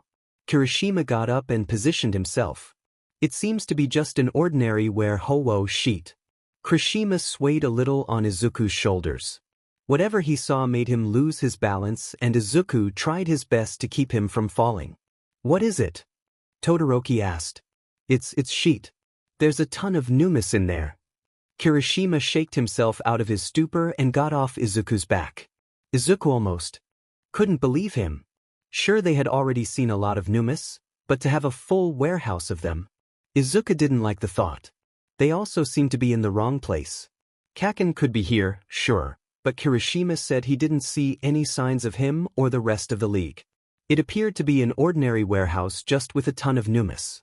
Had they come this far for nothing? Had this all been for nothing? Kaken wasn't here. The league was not here.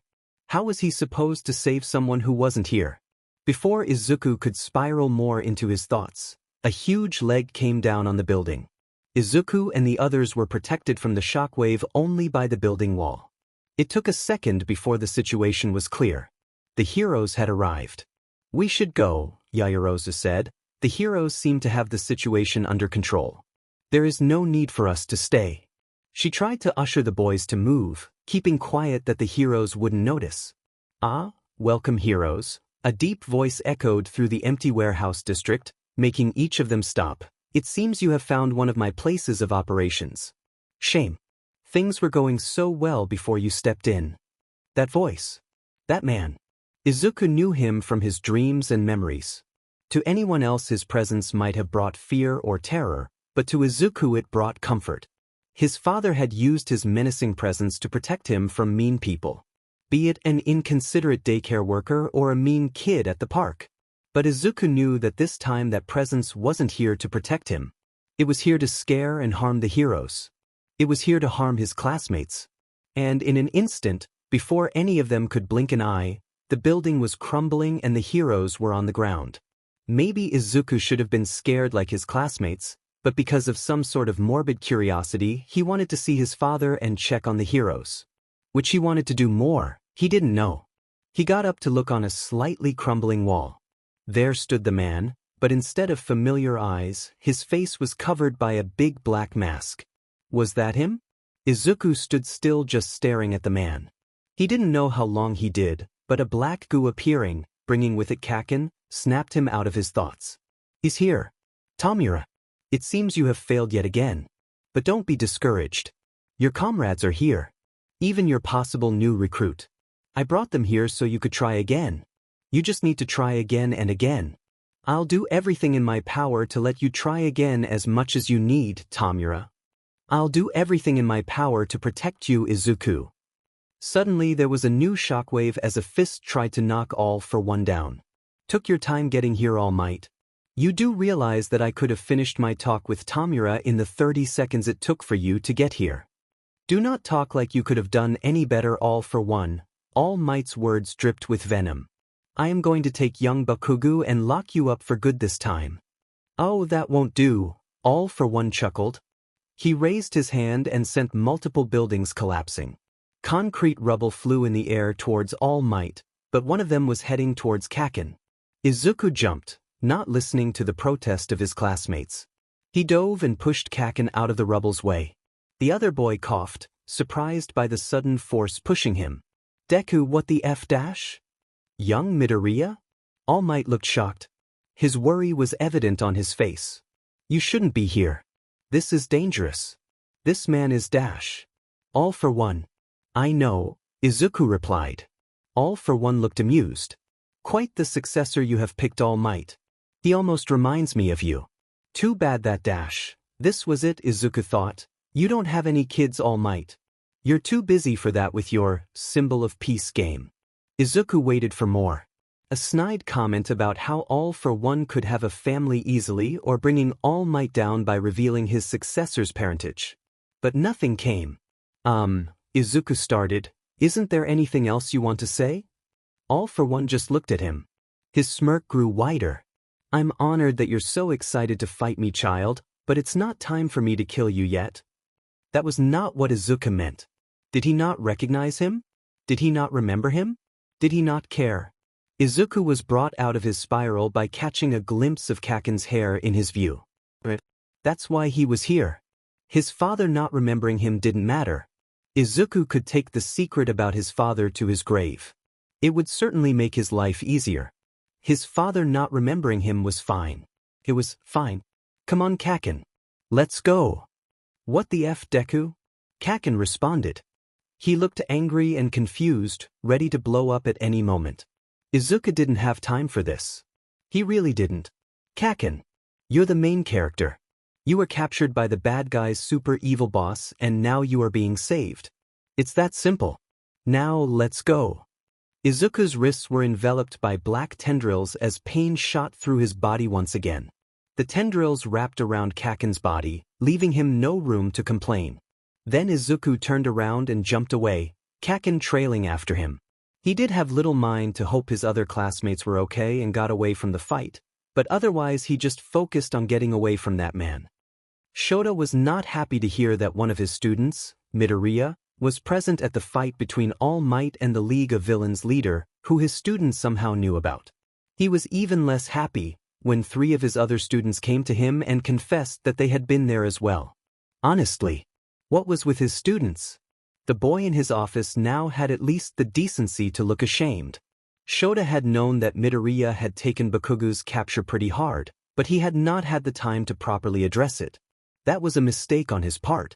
Midoriya. Yes, sensei? Midoriya said. He was still not looking at him. I would appreciate it if my students didn't put themselves in danger when there is another student missing. Midoriya curled in on himself, making himself very small. Shota sighed.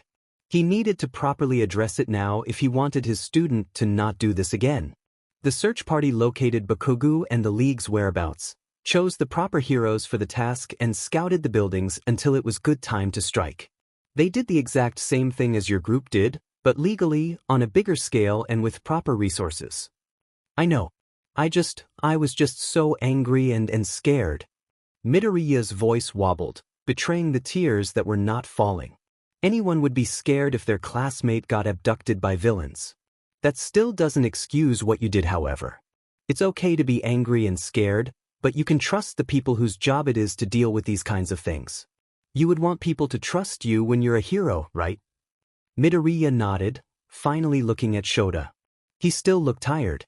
The same as he had on that day at the camp. He must have not been resting properly. Shota sighed again. The kid did wrong, but hopefully he can now finally rest since Bakugu is safe. But before that, a 20-page essay on dangers of vigilantism by the end of summer break and a couple extra training lessons once school starts. That, weirdly enough, brought a smile to his students' lips. Yes, sensei. Good. Now, go enjoy your summer break. His student bowed and apologized for the first time for his actions and stood up. He smiled and waved goodbye. Before exiting the office, and Shota could finally breathe a breath of relief. All of his students were finally safe. You finally calmed down, kid, Daigoro said. He had had a pretty hard time to get the kid to listen. Using his quirk with that much anger couldn't have been good for the kid's health. I'm sorry, the kid mumbled, avoiding eye contact. Don't worry. Now that we can communicate, I can help you with my quirk. Daigoro offered one of his bright smiles. The kid just hummed and rubbed his hand. His eyes still tried to look anywhere else than at Daigoro. Daigoro's smile faltered as the silence between them stretched out. It seemed the new holder wasn't up for much conversation. At least with him. How was he going to deal with this? I've been thinking about what you said. About using my quirk without hurting anybody. I know you said something about water treatment or using it to put out fires, but I'm not sure if I want to do those things. But I have been helping Katarus-san, Tiger, with watering his garden. He told me about how people use flowers to express their emotions and thoughts. I think that it's cool. You better think it's cool too. Sosaki, Mandalay, bought me seeds and said that I can grow my own garden too. It's going to take a while, but I definitely grow the best garden ever. P.S. Thanks for saving me even if you had to hurt someone. But a little bit before summer break ended, the students moved into dorms. There was a lot of hustle and bustle, but in the end every one of the students had made the dorm their new home. Though many of the students would have wanted to spend the rest of their summer break resting, they were called into Gym Gamma. There they learned about their next objective. The Provisional Hero License. The license that makes you be able to partake in hero work even as a student and one that less than 5% of the examinees get. And despite those difficult odds, the teachers had a plan for every student to pass the provisional license exam. You all will be creating 1 or 2 special moves for the exam, Cementos said. These moves must be created from your own unique strength. Anything else will be less than satisfactory. It is important to HR and assess your own capabilities and talents.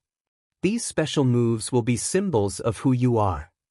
Midnight chimed. Moves like these are essential to a hero in this day and age.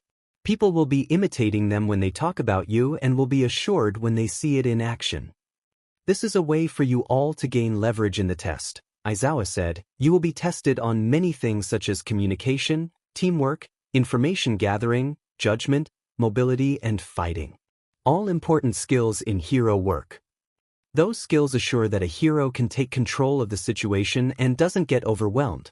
Special moves are an essential part of your fighting and in extension your ability to bring stability to an emergency or incident. Midnight continued. To ensure that as many of you as possible will pass, we will be holding a special boot camp. These 2 weeks will be used to train your quirks and develop your special moves. If that's all clear to you, get to it. Aizawa headed toward the gym doors as Cementos started to shape the building to their training grounds. Izuku was excited, but also nervous.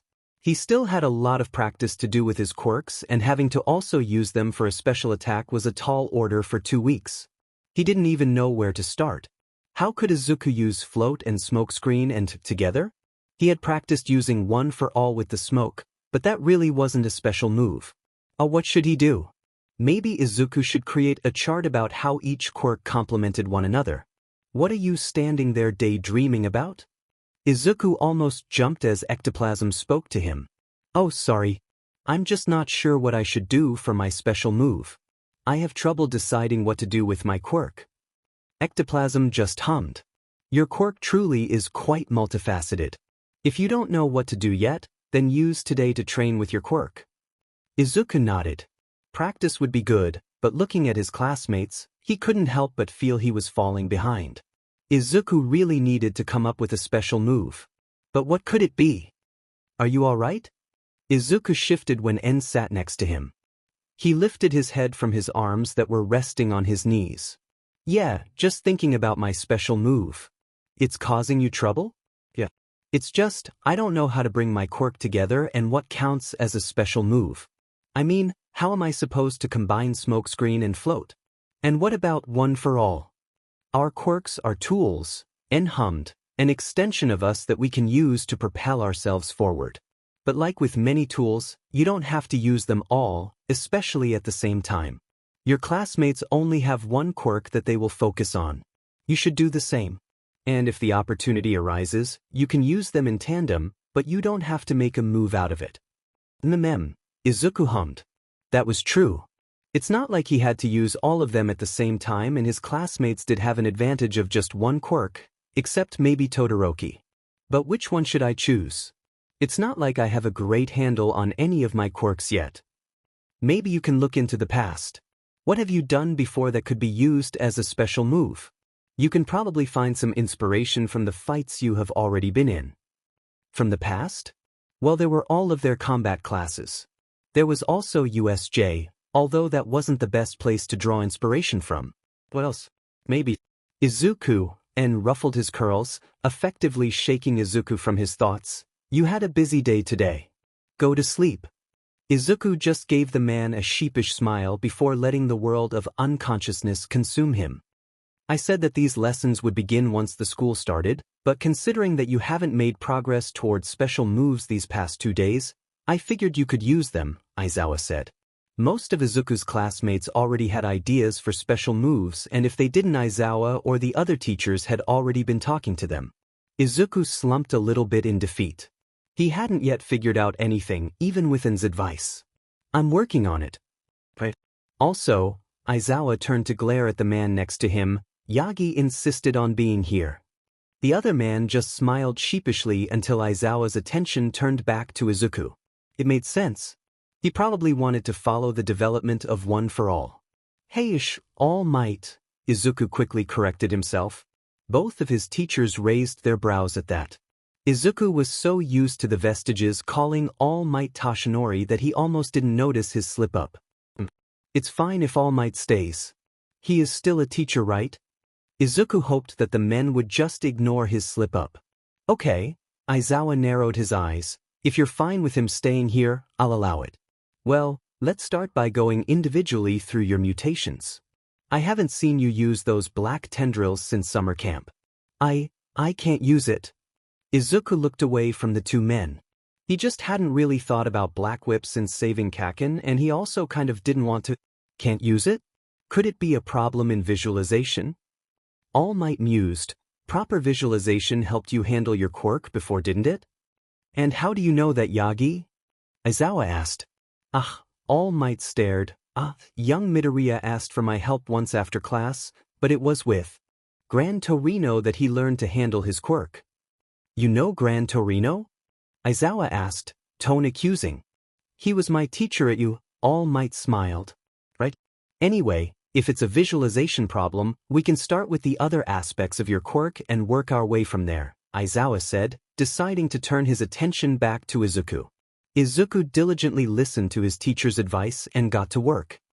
Hey kid, you read manga? Dagoro asked. Yeah, the kid answered. You have any recommendations? I don't think you can read manga here.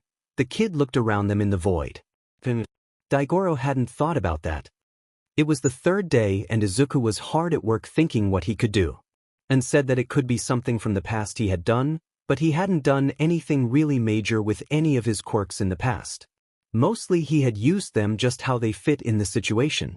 Izuku's eyes drifted over his classmates, all practicing their own special moves. There was obviously Kaken, exploding as usual. Kudo was doing something with his animal friends.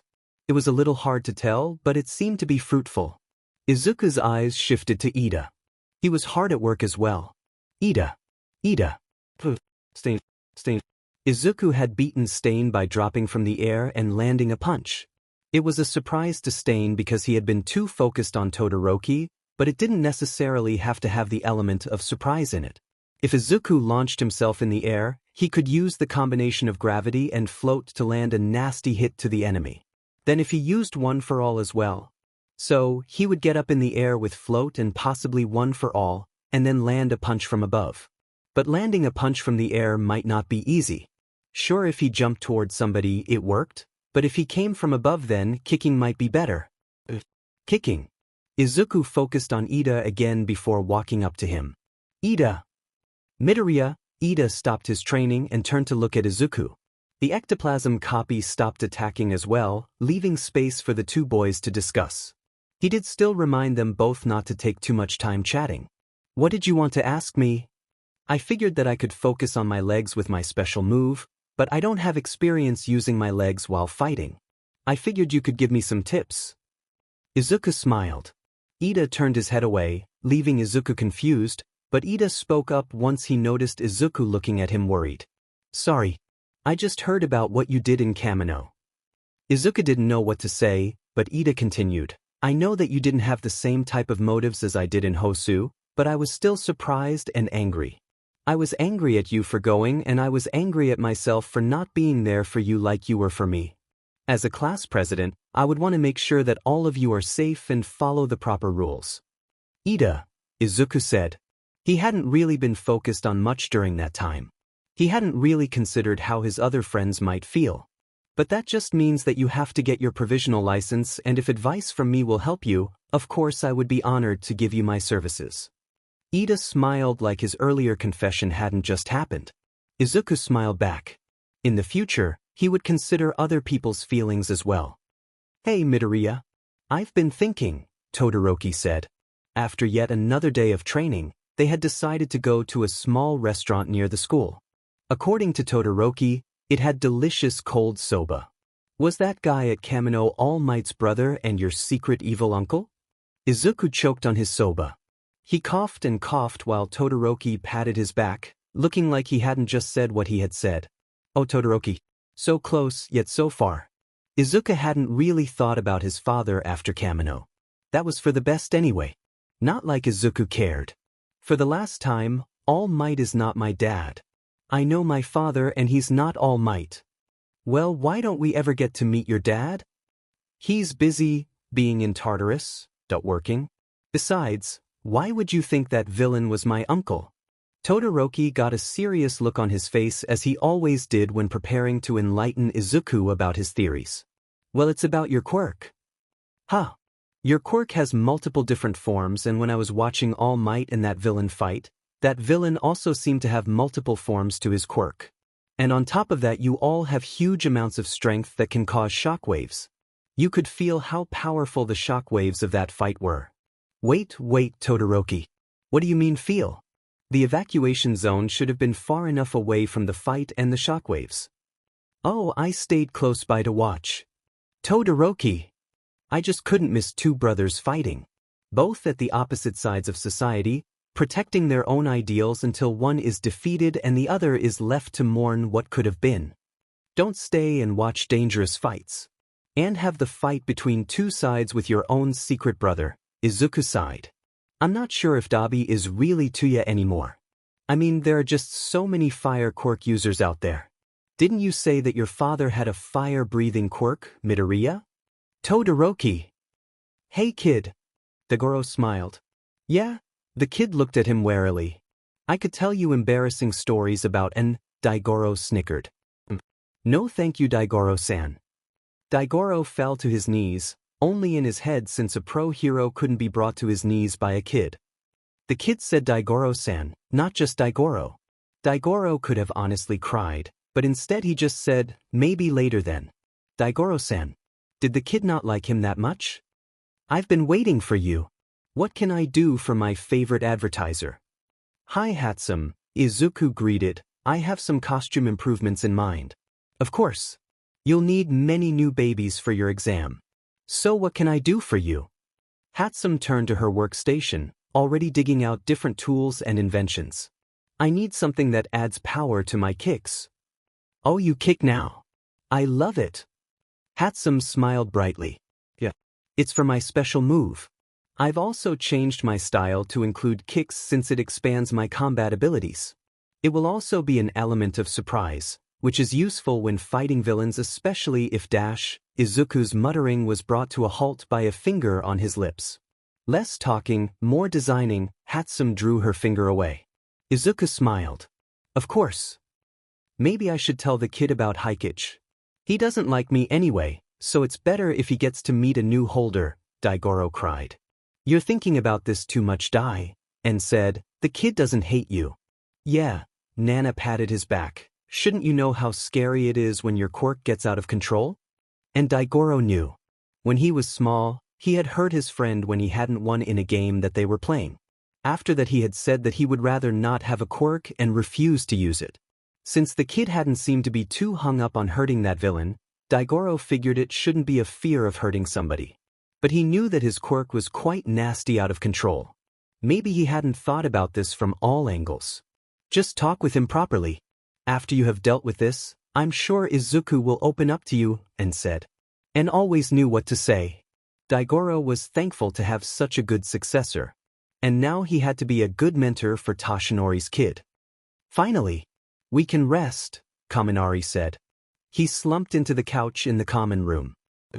Was the class day off from training and Izuku had decided to enjoy some time outside of his room. He was currently sipping tea that Yaoyorozu had made. It was really good. Hey! Hey! Hagakure yelled, you guys want to play a game? What kind of game? Jair asked. She had been discussing something with Tokoyami, but both turned their attention to Hagakure. Go fish. You can play it with a basic card deck. It could be super fun. Hagakure bounced.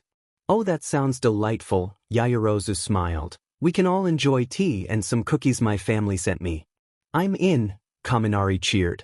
Jairu and Tokoyami looked at each other before humming sounds of confirmation.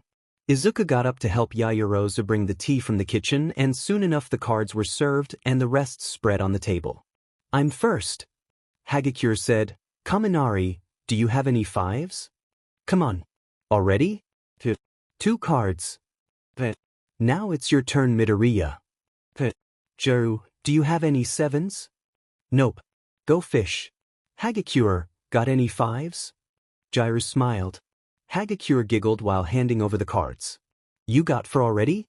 Man, those were my fives, Kaminari grumbled. Tokoyami, do you have any queens? Yaoyorozu asked. No, go fish. The only queen here is you, Yamamo. Hagakure said, and the others nodded in agreement. Yaoyorozu blushed and thanked them.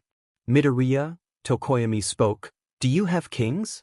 Yeah, Izuku sighed and gave his card. The kingdom has lost its king, Tokoyami hummed. Finally my turn. Kaminari said, Yaoyorozu, do you have any threes? No. Sorry, go fish. The game continued as cards were exchanged, the students cheering with wins and grumbling with losses. Izuku had gotten 2 full sets and was behind Jiru, who already had 4. Kaminari was the last one, with Yayorozu, who had managed to lose her queen to Tokoyami, who was now going after Jax to complete his royal set. Midoriya, do you have any 10s? Also, that kick you did yesterday was really cool, Jiru said. No, go fish and thanks. I've practiced kicks generally and are now trying to use them with my quirk. It certainly surprised me and Dark Shadow when you dropped right next to us. Hagakure, do you have Jax? Nope. Go fish. Yes. My turn. I'm sorry, Tokoyami. I thought the ectoplasm with you was the one with me. It's alright. It was a rather impressive kick. Thanks, and Tokoyami? Do you have any Jax? Izuku grinned as Tokoyami offered him 3 cards. Hey kids, sit down. We need to talk, Daigoro said. Izuku had a hunch what this was about. He hadn't really been able to use Black Whip, he hadn't even really tried. Aizawa or All Might hadn't mentioned it since Izuku had figured out his special move. Don't worry. I'm not here to force you to use my quirk, Daigoro said. I know it's kinda hard one to control. I guess I thought you were going to be fine once you calmed down, but if there's something troubling you, kid, you can tell me. Izuku just sat for a while. He didn't know how to exactly say what was on his mind. I guess I just don't want to get angry again. I was fine when I was angry, but afterwards I just didn't want to experience it again. When something started to irritate me, I just walked away and hoped it would blow over. Izuku took a moment before continuing. But I didn't know how to use your quirk without being angry, and I guess I just didn't. Daigoro hummed. My quirk is connected to your emotions, but it doesn't mean you have to be angry to use it. Actually, controlling your anger or other feelings is vital to controlling my quirk. Daigoro patted Izuku on the shoulder. If you feel like you're blowing up again, you can always talk to us, kid. I'm sure Nana and En would be happy to help. And if any of us ain't here, you got Toshinori outside. His vestige may not talk, but it certainly cares. Izuku couldn't help the tears that were in his eyes. His chest was tight and warm. He had so many people who cared, who wanted to help him. Izuku didn't want to be as angry as before, but he didn't have to. He had people who would help him. Hey Daigoro? Yeah kid, the man grinned. What kind of manga do you like? You seem to have figured out your special move and how to train it, Aizawa said while looking at some papers. Though it's good that you have focused on that, I want to know how your general quirk handling has improved. Have you been able to visualize using the black tendrils? I think so, Izuku said. It was not much about visualization rather than just talking with Daigoro though. You think you can show us? Aizawa asked. Izuku nodded and turned to face one of the targets in the gym. The first extra lesson had been at Gym Gamma, but this time they were in a smaller gym. Izuku put his hand forward and breathed. Calm down. Don't let your emotions consume you. It took a bit before Izuku could feel anything. It was different from the pain that had happened before while using Black Whip. This time it felt more gentle. It didn't feel like the tendrils were ripping him apart, but more like they flowed with him and his movements. Izuku watched mesmerized as the tendrils coming from his wrists wrapped around his arm. Slowly they grew in size and detached themselves and moved toward the target. They were too slow to do any real damage, but Izuku was relieved. He had done it and he wasn't mad or hurting. He felt amazing. Izuku almost forgot he was in the gym with his 2 teachers and turned to quickly look at them. All Might seemed happy and Aizawa looked satisfied. It seems you have more control of it now, Aizawa said. We should use this lesson to gauge how good that control is and what you can do to improve it. Izuku nodded. He listened and followed his teacher's commands with fervor, trying to hit targets and seeing how big he could make the tendrils without losing control. Izuku let himself feel the tendrils move and twist, still mesmerized by the contrast of gentle touch and hard hits. At the end, he could only smile and cheer. Young Midoriya! Toshinori yelled for his student. Midoriya turned around and smiled. I mean All Might. Midoriya quickly corrected himself, but Toshinori only chuckled. Toshinori? You've been calling me that lately. It was honestly funny in Toshinori's opinion. Midoriya had had trouble not calling him All Might in his smaller form, and now he couldn't help but call him Toshinori. It brought a smile to Toshinori's lips. Yeah, Midoriya rubbed his neck. The vestiges call you that, and I guess I got used to it? Toshinori chuckled again. Well, I don't mind if that is what you call me, but remember, in class I'm All Might. Toshinori truly didn't mind, but Aizawa was already on his case about favoritism, and Midoriya calling him by his first name in class really wouldn't help him. Really? Midoriya looked panicked, but slowly his frown morphed into a smile. Well, Midoriya looked away from him. You can call me Izuku then. Toshinori's own smile got wider. Of course, Izuku. Now, I notice that you have no more problems with Black Whip. Yeah. Izuku's smile brightened. I spoke to Daigoro, the fifth holder, and he helped me with his quirk. His student's smile turned to a smirk. He also told me about that one time when you had something stuck on your teeth during an important hero meeting and you only noticed afterwards. You apparently smiled the whole meeting. Toshinori brought his hands to his face and groaned. These vestiges were out to get him. First Nana and now this Daigoro. They even got Izuku into it. Toshinori didn't know if he could handle his student telling him about his embarrassing moments. The sock incident was already bad. But as he watched his student smile, Toshinori thought he could handle anything. Then there was that other time dash. After his talk with Daigoro, Izuku kept training with Black Whip. He still mostly focused on his special move, but having Black Whip in the exam would be beneficial. Despite being able to grab and carry people before, Izuku had a hard time keeping hold of objects and people. If he lost his focus, he either dropped something or a person could wiggle their way out easily. Izuku lost to multiple ectoplasm clones because something in the gym distracted him enough. The second thing he had to practice was hitting targets. Izuku wasn't used to using Black Whip, so his reaction time was slow, and sometimes he hit either too soft or too hard. One of the ectoplasm clones got thrown into the gym wall and splattered. Izuku would prefer that not happen to a flesh and blood person. The third problem, weirdly enough, was Izuku forgetting to activate Black Whip. He would either go for a punch or a kick, but his opponent was too far away and could only be hit with the tendrils. It frustrated Izuku a little, but he reminded himself to breathe and continued. Izuku was on a break when his attention turned to Shiro. He was swinging wildly around the gym. Shiro's special move didn't involve him swinging. He had told Izuku that he wanted to figure out a way to tie people up as fast as possible and with as little tape as possible. It had taken time, and ectoplasm had easily broken out of many of Shiro's attempts, but recently he had managed to keep most of the clones tied. The swinging must have been part of his regular training. But as Izuku kept looking, he couldn't help but get an idea. Could he do the same with Black Whip? Shiro was really talented and he had swung with his quirk before, but maybe Izuku could do it too. He mused about his quirk's abilities before ectoplasm ushered him back to training. So I was thinking that I could use Black Whip to swing like Shiro does. I don't know how hard it is, but it could be really useful, Izuku explained. I like your ideas, kid, Daigoro laughed, but it took me a while to perfect swinging from place to place. There's no way you could use something like that in the exam.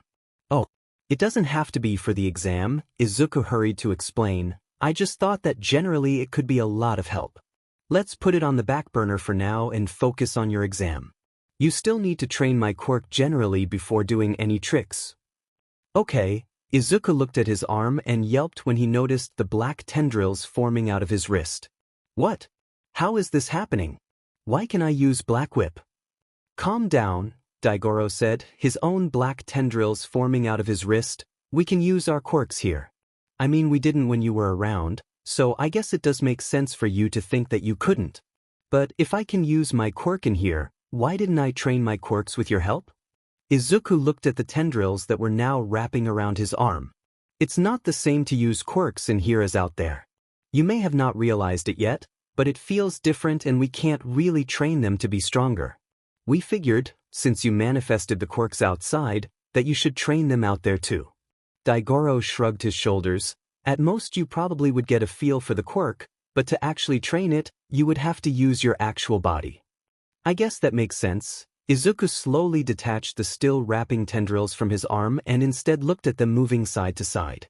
It did feel different from using them while he was awake. Maybe he could test if training the quirk affected how using the quirk felt in the void. Guess Izuku had something else to study after the exam. I mean, the mentor doesn't even tell him anything. They don't even give any cryptic wisdoms for the main character to solve. Besides that, the only advice our main character gets is some basic stuff that he then learns in class anyway. The mentor character is useless and the author didn't even make them likable, so if they die, it will not make you sad. Izuku ranted about a recent new shonen manga he had read. Huh, Daigoro laughed. That's why I never wanted a mentor. Never needed one since I could teach myself. You didn't have a mentor? What about your predecessor? Izuku tilted his head. Hikage? I found him in some old shack in the woods. Guy was a real hermit. Probably went to town only once a month. Anyway, I found him once on my day off. He was cursing about how his roof had a hole. I walked up to him and asked if he needed any help. And let me tell you, kid, I was in a headlock in an instant. When he realized that I wouldn't attack him, Hikage let me go and apologized for his rude behavior. Daigoro laughed. It was a bit of a whiplash, but in the end I offered to help with his roof. Offered to do a lot of other stuff from him too since Hikage was scared of going out. I mean, the whole all-for-one thing probably didn't make him feel very safe. Daigoro shuddered. We also trained together, but we were more like sparring partners rather than mentor and student. Although, I guess Hikage did treat me like a student sometimes, Daigoro mused. Hikage's quirk allowed him to almost read my moves, so I had to be fast. I learned a lot from him, but he still wasn't my mentor. Then one day he collapsed. Izuku's breath hitched. He hadn't expected that of all things. We hadn't even started hitting each other yet. First we thought that he had just gotten sick, but it kept getting worse and worse. By the end of it he looked pale and scrawny. Like Tashinori but worse. Daigoro's eyes were laced with tears. He trusted one for all to me before he went. The man chuckled. Pretty soon after I got the hang of one for all, I met N, and that's a story you've probably heard already. Izuku nodded, having focused on both stories intently. Though he felt sad for all the vestiges, he had that little spark of excitement about learning about them. These were all different people from different times, but they were all connected in one for all. Their stories, their quirks. Oh no. What? Daigoro asked, confused. You told me about Hikage and his quirk. And N said it's danger sense. What if it manifests during the exam? It could cause tons of problems. What if it distracts me and I fail? What if I hurt somebody or myself? What if dash? Breathe, kid. Daigoro put his hand on Izuku's shoulder. Breathe. Now let's think about this. Hikage's quirk allows you to sense danger and the general direction it's coming from. It might distract you, but remember what we discussed about my quirk? The best way to handle it is to keep calm. Izuku breathed. He was anxious about the exam. He only had 2 days before it, and even then he wouldn't have enough time to train it. Izuku breathed in, then he breathed out. Still, Daigoro was right. The best way to handle this was to keep calm. Before Izuku could become anxious about staying calm, Daigoro shook him out of it and gave him a smile. We are here for you, kid. On the morning of the exam something peculiar happened. When Izuku was going to open his dorm room door, he felt a stabbing sensation in his head. It didn't particularly hurt, but it was still unpleasant. Before Izuku could think about it, he heard Ida's engines zoom by his door. Later he learned that Ida had been so nervous that he had accidentally activated his quirk in the halls. He apologized profusely to his classmates about possibly inconveniencing or endangering them. The others accepted his apology since they understood his nervousness. The second time it happened, Izuku was in the kitchen area getting breakfast. He was just getting a spoon when the sensation returned and Izuku ducked. Izuku looked up to see nothing until his eyes drifted to the girl next to him. Hikage was notoriously hard to dodge and read because of her invincibility. Izuku grumbled when he realized what was happening. He had manifested danger since sometime during the night. Izuku hadn't activated one for all once this morning, so he didn't even know how to activate or deactivate the new quirk. He only calmed down when Hikage started apologizing for not noticing him. Izuku assured her that he was fine and got up from the floor. His cereal didn't taste as sweet as it usually did due to his irritation regarding the situation. Izuku breathed in and then he breathed out. This was just another challenge in his road to becoming a hero. After arriving at the exam site, Izuku kept feeling the sensation creeping up on him. It's not like the other examinees caused his quirk to activate, but wayward glances toward his class made Izuku's head hurt. He would probably have a huge headache after this. He had almost flinched when the Ketsubutsu student had shaken his hand. It felt like the student had wanted to throw him onto the ground and Izuku shook his hands off. It came off as rude, but he couldn't help it. Izuku was happy to just start the exam once they had been given the exam rules. He had decided to stick with most of his class since UA would appear to be an easy target due to the sport festival. It wasn't even a minute in before Izuku felt the stabbing in his head, but Mineta beat him to warn their classmates. Look out! A huge wall of ball headed their way. Izuku hadn't trained dodging that much with Black Whip yet, but the ball were like small targets and he managed to hit them. Some of them bounced away and some flew back toward the opposing students, a couple people even getting hit. Oh, the bone-breaking kid has a new quirk. The Ketsubutsu guy yelled, too bad it won't help you against us. A second onslaught of ball headed their way. Izuku's classmates dodged and defended where they could, Izuku hitting some of the ball, careful to not swing them at his classmates. It was hard since the pain in his head didn't let up, but Izuku was happy that everything around him didn't seem to activate his quirk because that would have been a nightmare. The shower of balls stopped and the Ketsubutsu student crouched. Get away! I'll split their defense. Danger sense activated again and Izuku only had a second to jump before the ground shattered. Dust and rocks scattered everywhere and it was a while before Izuku could see the ground again. Izuku was floating above the now rigid battleground. He could spot some of his classmates here and there, but he also saw a lot of other students around. He didn't have much time to think before someone could spot him if they hadn't already. Izuku spotted two students in the rubble. It was time to put his training to use. Izuku angled himself toward the student with a shark mutation quirk. He had learned that beside making his descent slower with float, he could make it faster as well. He descended fast and activated one for all just before impact. Izuku's leg hit the student right on his cheek and slammed them into the ground. Izuku pounced and activated Black Whip, wrapping it around the other student before they could throw a ball at him. Izuku brought the student near him and released them to hit the two targets on their chest. The student hopped back and Izuku did the same. He hopped back to the student with the shark quirk and wrapped them with tendrils, stopping them from getting up. Izuku hoisted the wrapped student up and used them as a shield, getting closer to the other one, before they broke out of his hold. Izuku had to roll to dodge a punch and used Black Whip to hit the other student's last target, taking them out of the game. After that he ran toward the remaining student. He faked a kick and then punched them in the face. The student staggered and Izuku used that opportunity to hit a target on their side. The student quickly recovered and managed to land a punch on Izuku's stomach and then aimed another one at one of his targets hitting it. Izuku stepped back to assess where the last remaining targets were. One on the left leg and one on the right shoulder. Izuku shot Black Whip forward, but the student managed to dodge and they charged at him. Izuku jumped up and landed another kick to the back of the student's head. He bounced back and threw a ball towards the student's leg, but missed. The student charged him again and Izuku ducked from their punch and aimed the ball in his hand toward their shoulder, effectively hitting the target. The student swung their hand, forcing Izuku to move back before he could hit the student's leg. The student covered their remaining target with their hand. They looked at Izuku, probably preparing for an attack. Izuku glanced around them, making sure that there were no other students nearby. After, he ran toward the student, stepping to the right and landed a kick to their side.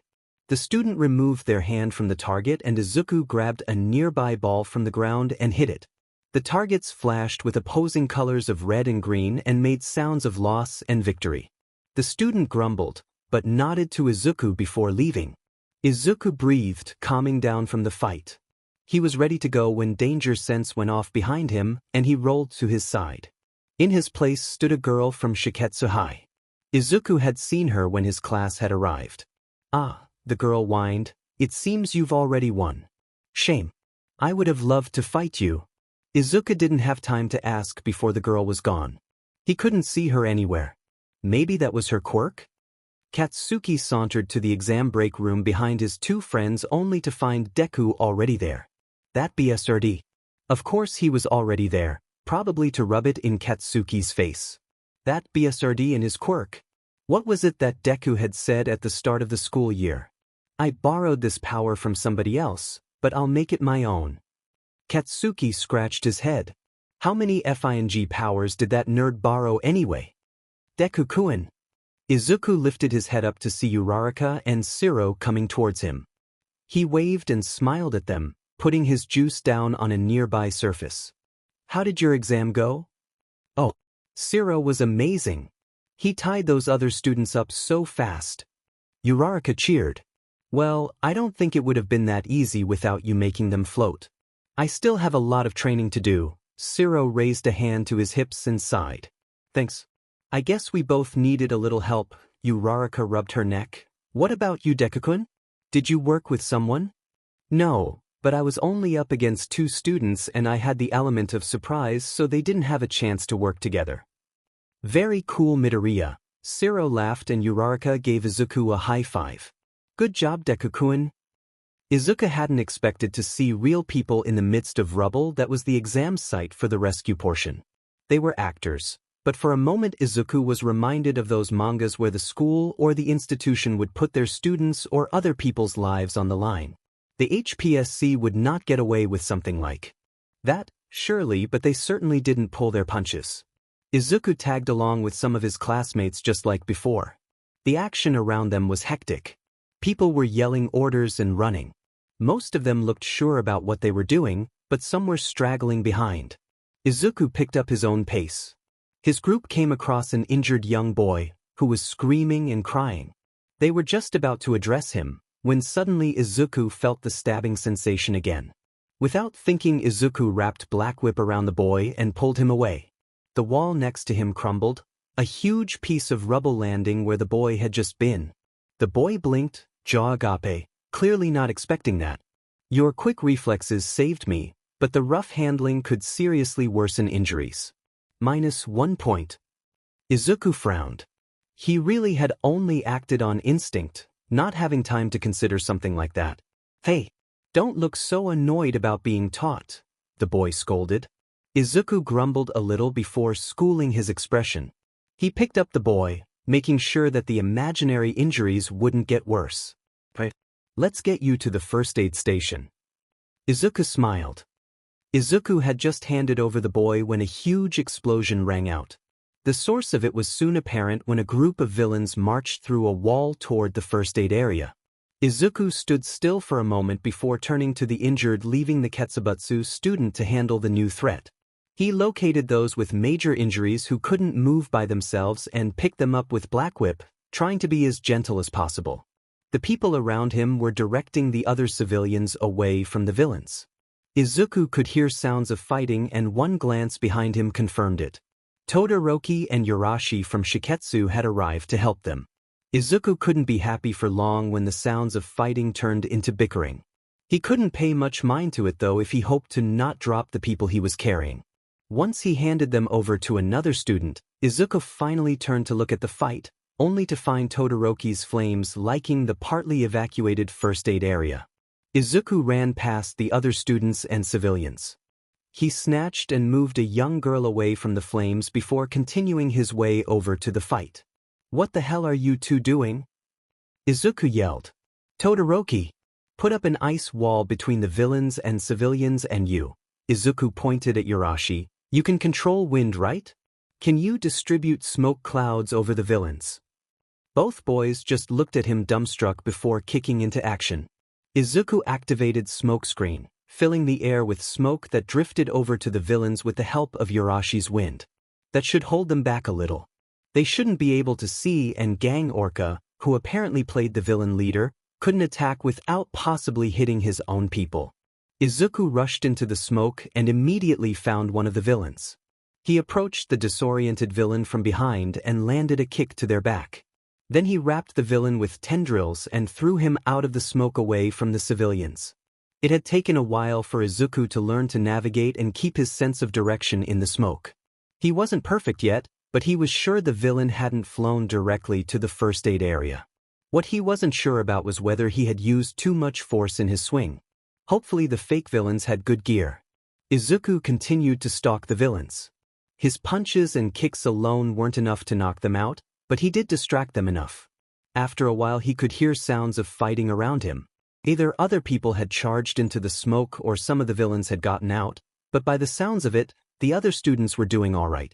Izuku continued fighting the villains near him until a loudspeaker crackled to life. All stationed HUC members have been rescued from the crisis area. With that, the provisional license exam has come to a close. Izuku looked around himself when the smoke was cleared away by wind. There were multiple students among some villains. One student had even made it to Gang Orca and had successfully dodged his attacks. The students slowly started to file away from the exam site, heading towards the changing rooms. Izuku was just about to go as well when one of Gang Orca's men stopped him. "Hey kid, you got quite a nasty throw." Izuku was ready to apologize, but the man stopped him. "I couldn't feel my body for a couple minutes, but now I'm all right," he cheered. "Just don't go crazy with it and it should be fine." The man patted his back and wished him luck with the license, leaving Izuku to fear for the man's health. Hopefully that throw really was fine. Izuku felt so relieved when his name showed up on the screen. He had passed the exam and gotten his license. He was one step closer to becoming a hero. Izuku was simmering with happiness and pride. His other classmates cheered around him and a look at the screen confirmed their passing. Izuku was surprised to not find Kaken's name there. He hadn't seen him the whole exam, but he certainly didn't expect him to fail. Izuku looked around and when their eyes met, Kaken looked away. Izuku was surprised by the lack of scowl on the boy's face. It was weird. He turned back to the screen to confirm the other name that wasn't there. It wasn't really surprising, considering how Todoroki had acted, but Izuku still felt bad. Todoroki had worked hard like the rest of them. "Todoroki," Izuku said. "Don't worry, Midoriya." Todoroki turned to him with a sad smile. "It's just part of my character arc." "Yeah," Izuku offered a small smile back. Todoroki's smile turned more genuine before his attention was grabbed by Yurashi. Izuku watched them talk, happy that they could get over their differences. Izuku was about to step into the bus when Aizawa stopped him. "After we get back to UA, come to my office." His teacher walked over to some of the other still lingering students, leaving him to stare. Izuku was confused. Had he done something wrong? "Hello, All Might. It is so nice of you to visit me here in this treacherous place. Have you been well?" All for One spoke. Toshinori scowled. He was not here to chit-chat with the villain. Not up to chatting? What a shame, All for One smirked. "But I must say, that successor of yours is quite the character. He dove in to save his classmate just like you would dove to save any ordinary citizen. Perhaps he might lose his stomach protecting someone as well?" Toshinori's scowl deepened. He would not let All for One get to him. He had no power here and Toshinori wouldn't let him have any. He called that Bakugo boy the main character. Funny. Many others would see him as the main character. Although, to me, he most likely is the final boss. Toshinori froze. "You will not get out of here. You should know that." He would not let this monster do anything to Izuku, whether his body allowed it or not. "We'll see. If I recall correctly, it was Black Whip, was it not?" All for One smirked. "Oh, I was correct, wasn't I? That expression of yours confirms it. The owner of that quirk was oh so proud of his powers. What good did that do to him, I wonder?" His fate was quite similar to Nana's dash. "Don't say that name," Toshinori gritted. All for One smirk just grew. "Well, anyway, facing against all of the powers of those who I've fought before would be fitting for a final battle. I can already see it now. Your successor on the ground, using what little power he has left to kill me, only to miss and fall into despair. Then I would finally take back what's mine and all of the quirks of those who stole it from me. Stop running your mouth. I am not here to listen to your delusions." "Where is Shigaraki?" Toshinori said. "I don't know. My successor is free to do what he wants. I think he's ready to fly on his own." You're talking about final battles, and yet you have a successor? Toshinori couldn't hide the confusion in his voice. The man sounded so confident in himself, and yet he had entrusted his empire to a child. Was it really all to spite Toshinori? Please. Every evil mastermind has a backup plan or two. You just have to wait and see. Not like you can do anything with that body of yours. You will not win, Toshinori said. He knew it didn't sound convincing, but it wasn't meant for the man behind the glass anyway. I will make sure of it. Toshinori turned and exited the meeting room cell. He had no interest in spending time with that man any longer. You're not in trouble, Shota sighed. This is about your quirk. My quirk? Midoriya fidgeted in his seat across from him. The kid looked nervous for some reason. Shota just said that he wasn't in trouble. You've had 3 different quirk mutations in a time span of a couple months. 4. What? I noticed a 4th one this morning. Shota pinched his nose. You noticed that you had developed another aspect of your quirk this morning and you didn't tell me. I'm sorry. I didn't think you needed to know. His student flailed his arms. You could have told me and the school could have postponed your exam. But then I wouldn't have gotten my provisional hero license. Midoriya panicked. You could have tried again later. You would have had time to explore and adjust to the new mutation, Shota sighed. He knew that all of the kids couldn't wait to be heroes, but his student's health came first. Midoriya's head was lowered. He wrung his hands together in his lap. Quirk mutations usually happen under large amounts of stress. I understand that your class and you have had a much more stressful first year than most, but it is still unusual. You know that you can talk about anything with me or our school counselor Hounddog, right? Shota gave a gentle squeeze to his student's knee. I know. I promise it's nothing bad. Midoriya gave him a smile. Another strange thing is the variety between your mutations. Usually mutations are extensions of your base quirk. Shota hummed. Oh yeah. Guess superpower is more diverse than we thought. Midoriya said. He sounded like he knew something that Shota didn't. The fact that the kid didn't go on a muttering storm about his quirk was also unusual. Shota was missing something, but the kid deserved rest after the exam, so Shota decided to let him go. Go and rest. Remember that you can always come talk to us. Of course. Thank you, Sensei. Midoriya looked relieved to leave. Hopefully the kid actually takes up the offer. After his talk with Aizawa, Kaken told Izuku to meet him later. Izuku just agreed and without thinking about it crashed on his bed. He had developed a light headache after the exam and was happy to just rest. It was only later when he was trailing after Kaken that he started to question it. Where are we going? Kaken grunted but didn't answer him. They continued to walk until they arrived at Ground Beta. Kaken stopped in front of one of the buildings and Izuku realized it was the same type of building where their first hero class had taken place. This is where we had our first battle. It makes me sick to think that I lost. But it's true. Kaken turned to look at him, still missing his scowl. But it wasn't gone for long as Kaken charged at him and screamed, "Fight me!" Izuku reacted on instinct, wrapping the black tendrils around Kaken, making the blonde struggle in his grasp. Kaken would have been able to escape, but the boy just slumped in defeat. His familiar scowl slowly dropped as he hung his head. Kaken's hair fell over his eyes and he grunted before speaking up. That villain boss BSRD at Kamino said that you were All Might's successor, Kaken said with a strangled voice. He was talking about your quirk, right? I don't know why or how you would have All Might's quirk or even if it is that, but you said you got it from somewhere else. Noticed by All Might and that major villain. Getting power after power.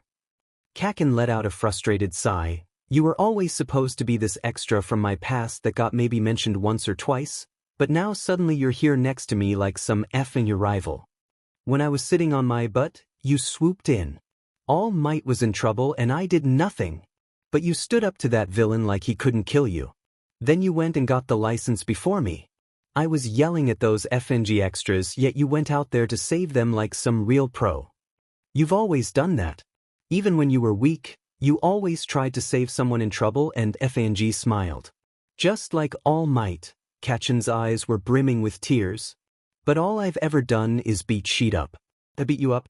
I yelled at you and hurt you like some effing villain. And for what? Because I was better than you, Kaken let out a teary chuckle. Maybe I deserve you looking down on me. Izuku stepped closer, unsure of what to say. I've never looked down on you, he started. You have always been there in my life and I think you're amazing. Your way of facing any challenge head-on and winning, I've always admired that. I want to be just like that. Beat any obstacle that comes in my way. Izuku took another step and smiled. You've been my image of victory this whole time. I could never look down on you. Idiot, Kaken grumbled. How can you say that after what I dash? Midoriya. Put Bakuga down. Izuku and Kaken turned to look at glaring Aizawa. In my office now. Shota couldn't believe this.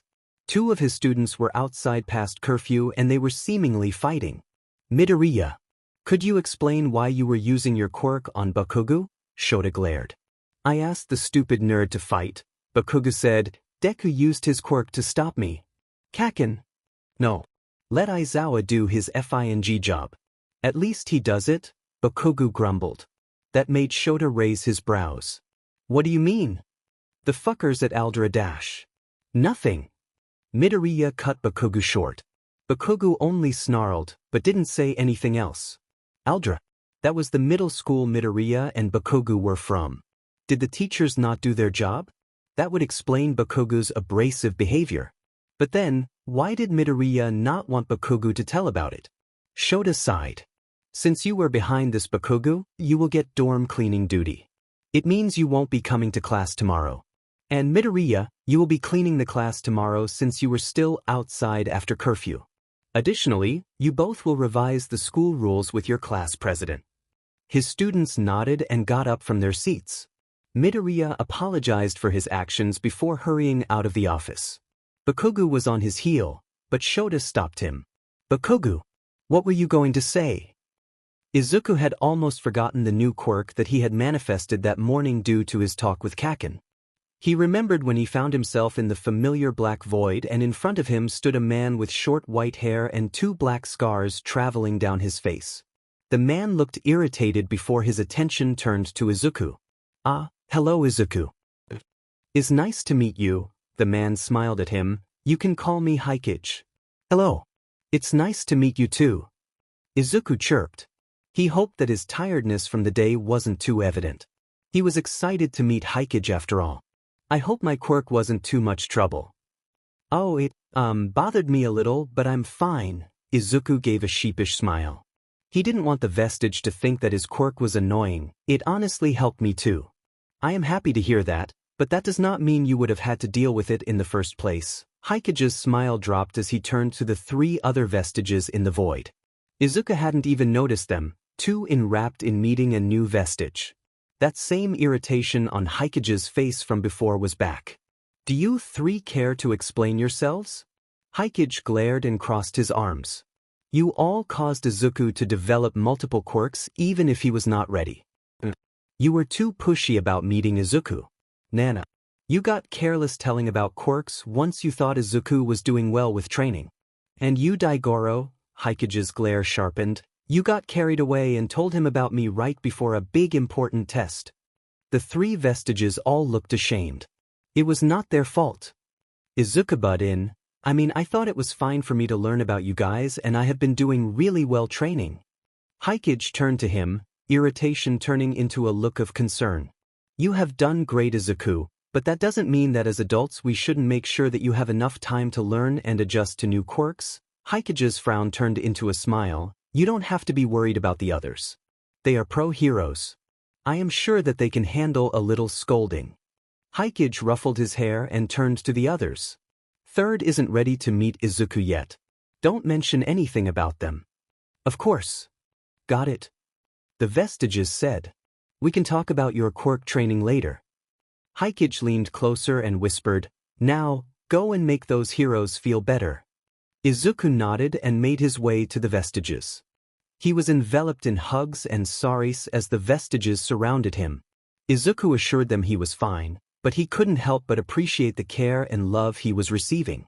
He stood there in their embrace until he couldn't resist sleep any longer. Izuku slumped in his seat. The class had just gotten back from the entrance ceremony. There was chatter and murmurs about their new semester, but Izuku couldn't participate in any of it. He had tried to pay attention to the principal's speech, but his thoughts kept going back to the day before. The thrill of the exam, worry and annoyance about his quirk and the stuff with Kaken. Izuku wondered if Toshinori got his text message about talking to Kaken. Izuku hadn't really had the time to speak more with him since Aizawa found them, but there were things that Kaken should probably know. Do you have something to share with the class, Ishido? Izuku was brought out of his thoughts by his teacher's voice. Well, Ishido rubbed her neck. The principal mentioned something about internships? I was curious about that as well. Yayorozu raised her hand. Internships? What internships? Izuku hadn't paid attention. He slapped his cheeks and told himself to focus. He couldn't fall behind. Izuku had gotten his provisional license and this was his chance to use it. These internships are different from the ones you had earlier this year. Rather than being recruited, you have to reach out to agencies yourselves, Aizawa explained. I appreciate your enthusiasm, but these internships will happen later in the semester, so focus on your studying for now. Aizawa talked a little bit more about their new semester before letting Present Mike start their English lesson. Izuku dug out his notebook and started to take notes. He smiled to himself. It was time to learn to be a hero. How was your day, Izuku? Hikage asked. I hope danger sense didn't cause you too many issues. Oh, it didn't bother me today. I think it only activated once in class when Kaminari accidentally threw a paper ball at me. Izuku rubbed his neck. I'm not sure though. It felt really faint, so it could have been my imagination. Hikage hummed. How much did Daigoro tell you about my quirk? That I can sense danger and the general direction it's coming from, though I guess I also felt it activate when other students were looking at us before the license exam, Izuku murmured. He hadn't yet thought about how the quirk worked and had just accepted Daigoro's explanation of it. I guess I never did explain it properly to him, Hikage mused. At its base that is what my quirk does, but there is more to it than that. First, the danger must happen to you. A building falling down in another city doesn't activate it since it poses no danger to you. Same way, you cannot sense danger that is targeting someone else. Second, it senses people's intent to hurt you. I kept away from them, so I don't know how strong that intent must be for it to activate. This would explain why the explosion in the exam didn't activate danger sense. Although, it had activated when the wall had almost fallen on top of one of the actors. Would it have hurt him somehow as well? Would it have been physical damage from the rubble or could it have caused something else dangerous to happen? That is interesting. Izuku slapped his mouth shut when he realized he'd been mumbling. No need to be embarrassed, Izuku.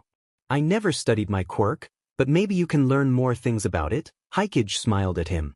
There is one more thing. Hikage's smile turned into a frown. Danger sense was a passive quirk. I am not sure if you can turn it off like you do with your other quirks. Oh, Izuku said. As well as the license exam had gone, Izuku had still been distracted at parts. The headache afterwards had not been nice either. I know it can be difficult to adjust, but that is why I wanted to talk to you. Hikage sat down and gestured for Izuku to do the same. I often meditated to reduce the negative effects of my quirk. I can help you get started. Izuku sat down and let Hikage advise him on meditation.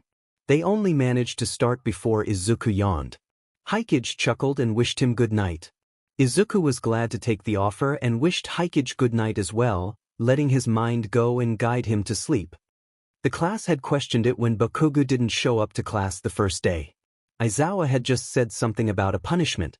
Midoriya, who stayed after classes also because of a punishment, didn't elaborate on it either.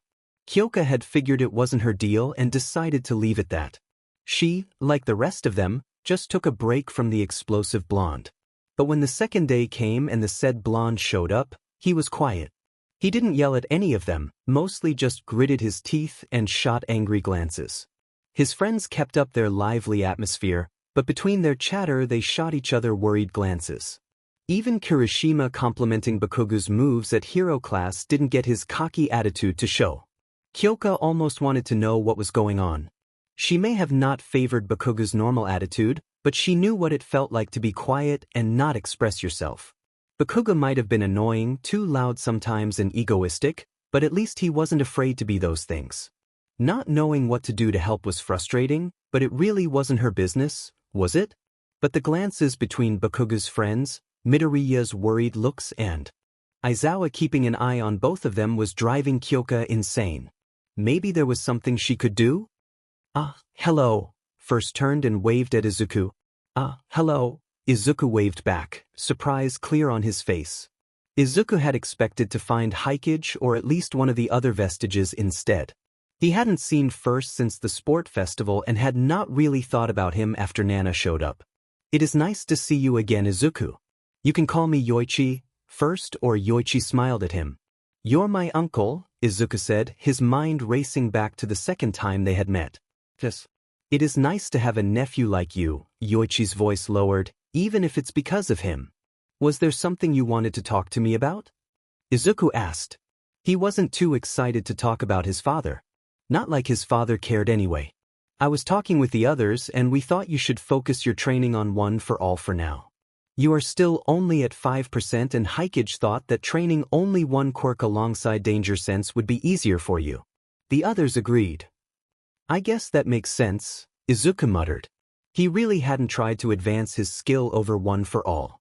Still, 5% sounded so small and Izuku felt slightly disappointed.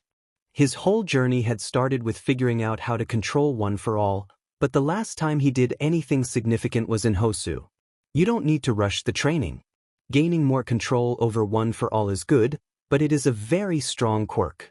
There's so much power stored up. It makes sense for you to only wield a fraction of it, Yoichi assured, making Izuku feel a little better. I may have not had One for All long myself, but I've been with it the longest and seen this power used time and time again, Yoichi continued. We all decided that I would be the one to help with your training. I'll do my best, Izuku said. He was excited to train with One for All. His very first, third quirk. The one he had gotten as a proof for his ability to be a hero. In addition, he would get to know his uncle as well. Izuku couldn't wait. Midoriya. You're not in trouble, Shota sighed. Midoriya and him were once again sitting in his office. Yeah, Midoriya said. He still sounded nervous, but visibly relaxed after the confirmation. Bakugo told me about Aldra. Midoriya's shoulders immediately stiffened. He told me that a student, you, faced bullying and quirk discrimination, which he was a part of. In addition, the teachers were neglectful towards both of you and possibly multiple other students. Midoriya squirmed in his seat. Rest assured, Aldra will not get away with this. But what I really wanted to ask was, why didn't you mention anything about this? Bakugo's negative demeanor towards you could have been addressed sooner. Aye, Midoriya stuttered. I didn't want to compromise Kaken's chances to become a hero. So that is what this is about. It seemed that Midoriya's self-sacrificial tendencies extended beyond just physical injuries. Bakugo has shown willingness to change and take responsibility for his actions. It would be illogical to expel him now. However, he will not go unpunished. Bakugo has been signed up for anger management classes as well as general therapy. Additionally, he will be compiling multiple written works about quirk discrimination and its harmful effects. Bakugo has also been chosen as UA's representative for our new anti-bullying campaign and will go to local elementary schools to talk against bullying. Midoriya stared, mouth agape, at Shota. Shota just stared back, seeing if Midoriya had anything to say. When no words left the kid's mouth, Shota continued, I cannot make therapy mandatory for you since you have done nothing wrong, but I did sign you to one session with Hound Dog. Shota put a hand on Midoriya's shoulder. At least give it a chance. It might be good for you. Midoriya looked at him before nodding. Okay. Shota squeezed his student's shoulder before letting go and leaned back on his chair. There was more that he still needed to talk about, but at least Midoriya hadn't turned down the opportunity to get help. One thing Bakugo didn't tell me about was the type of quirk discrimination you were facing. So I checked your school file and quirk registration records. The nervousness on his student's face was back in full force. A quirk had been registered a few weeks before the entrance exam. Before that you were registered as quirkless. I was a late bloomer, Midoriya murmured. I can believe that, Shota assured. Your quirk is strange, but unprecedented quirk cases have happened before. But there is something that you know about it that you haven't told me. Why is that? I can't, Midoriya mumbled. Why? Because, Midoriya mulled over his words before giving Shota an unsure smile. It's confidential?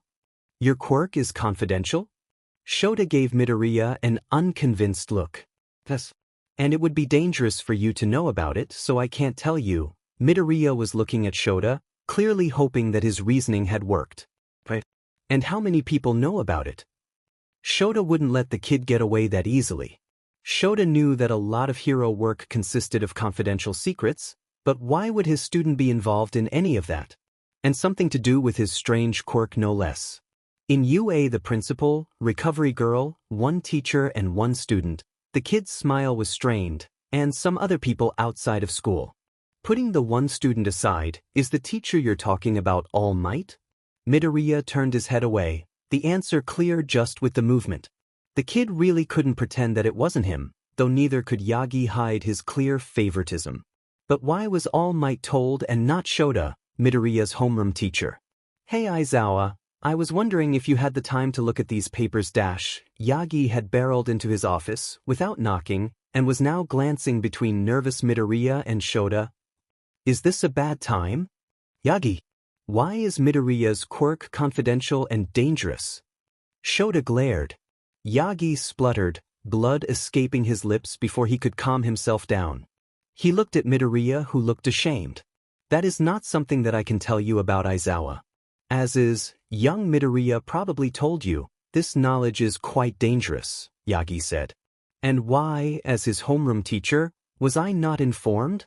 Shota pressed on. It's best that as few people as possible know about it. Yagi's voice was stern, but Aizawa wouldn't be so easily deterred. I can understand that. But wouldn't it be logical to tell his homeroom teacher, who can offer him the help when he needs it? You're not going to give up, are you? Yagi sighed and looked at him. No. My student is involved in something dangerous. I want to at least know why, Shota said. Shota looked at Midoriya, who was wringing his hands. He wouldn't press the kid about it, but Nezu and Yagi were different cases. I know Nezu trusts you and your judgment, Yagi relented. I must stress, however, that this is a secret that can put you in danger and must be kept hidden from the general public. I understand. Very well then, Yagi took one of the empty seats in Shota's office. Let me tell you about One for All. Hey, Shota looked up to see Bakugu standing at the classroom door. I heard you and the nerd discuss extra training. I want in. That training is private for Midoriya, Shota said. The truth about his student's quirk had been surprising to say the least. Not only was it a quirk that could be transferred, it came with additional quirks on top of it. Because of this, Shota had decided that the couple extra lessons should become weekly lessons. Training with multiple quirks at the same time could be quite straining, and Shota wanted to make sure his student could handle it.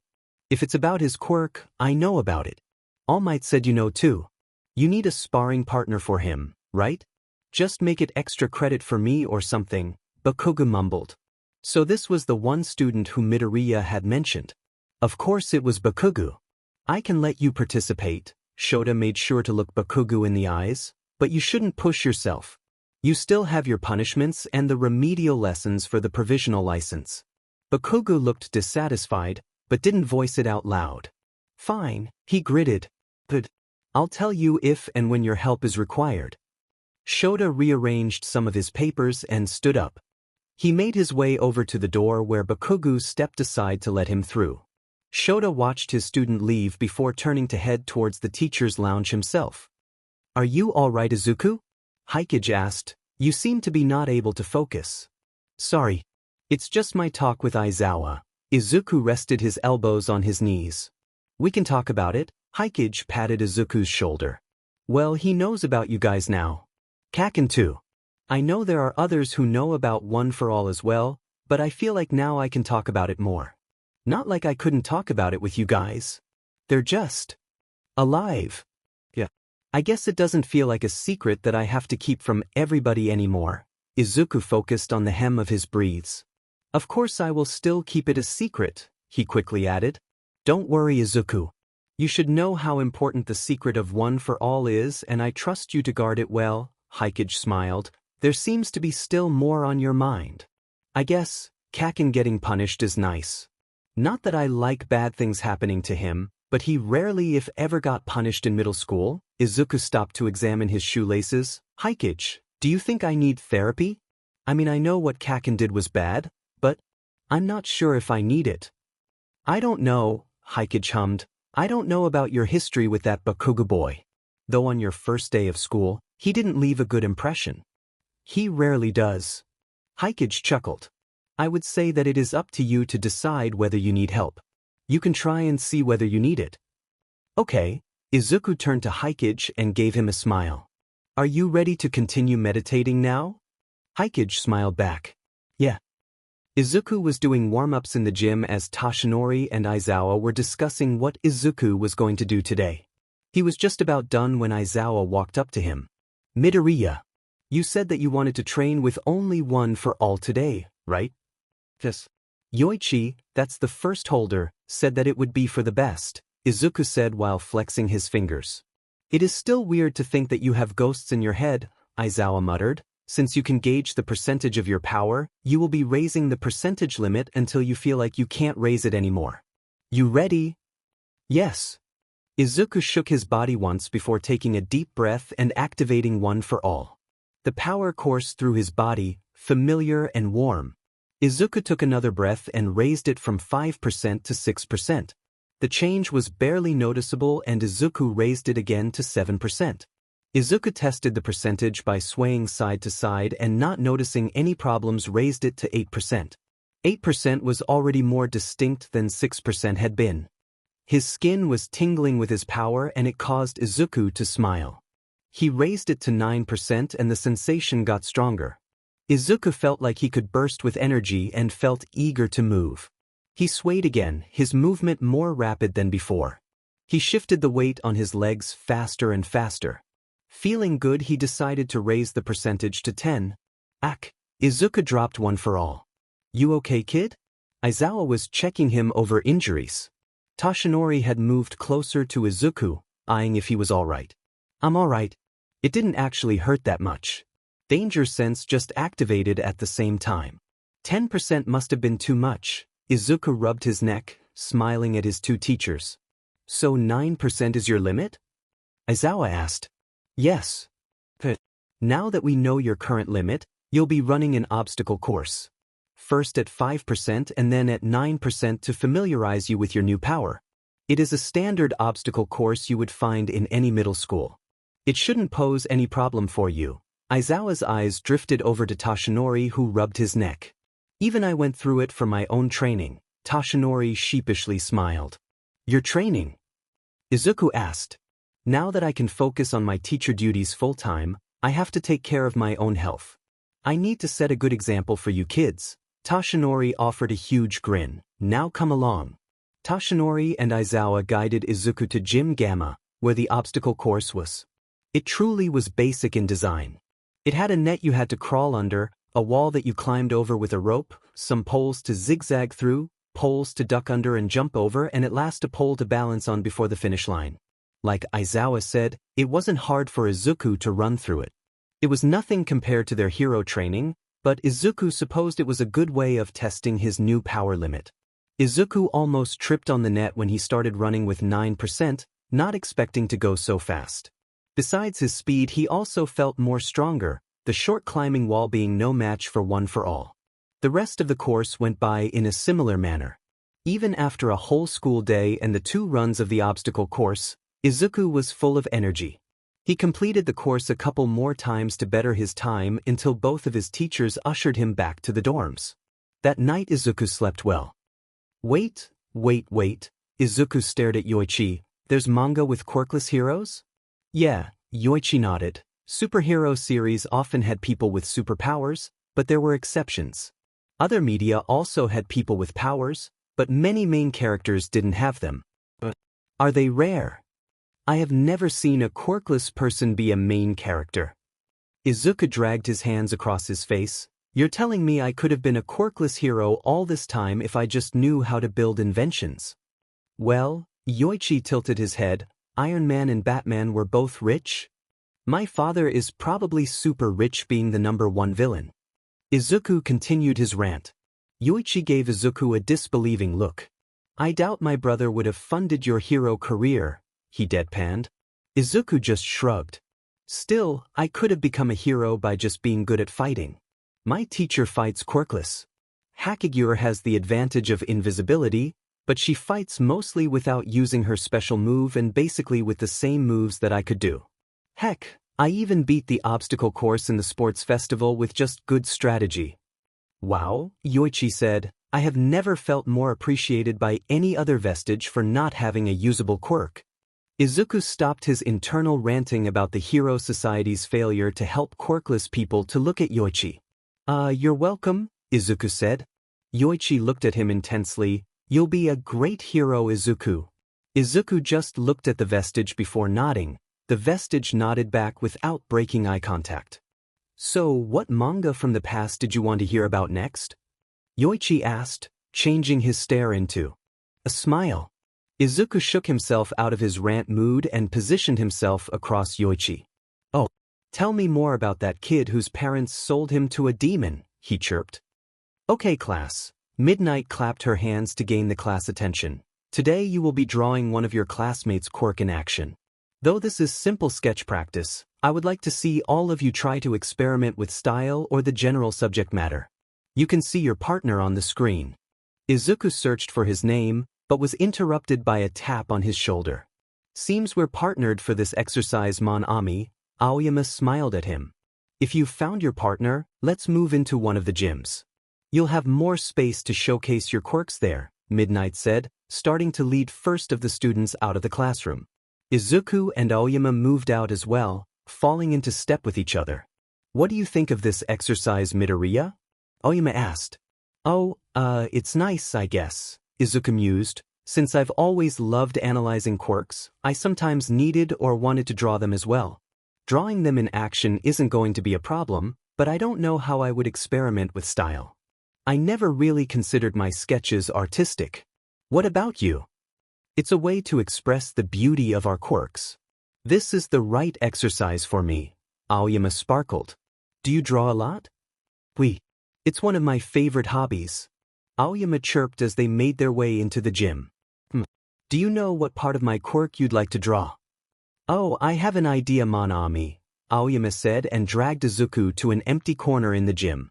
He positioned Izuku before moving back to observe and then guided Izuku to take different poses.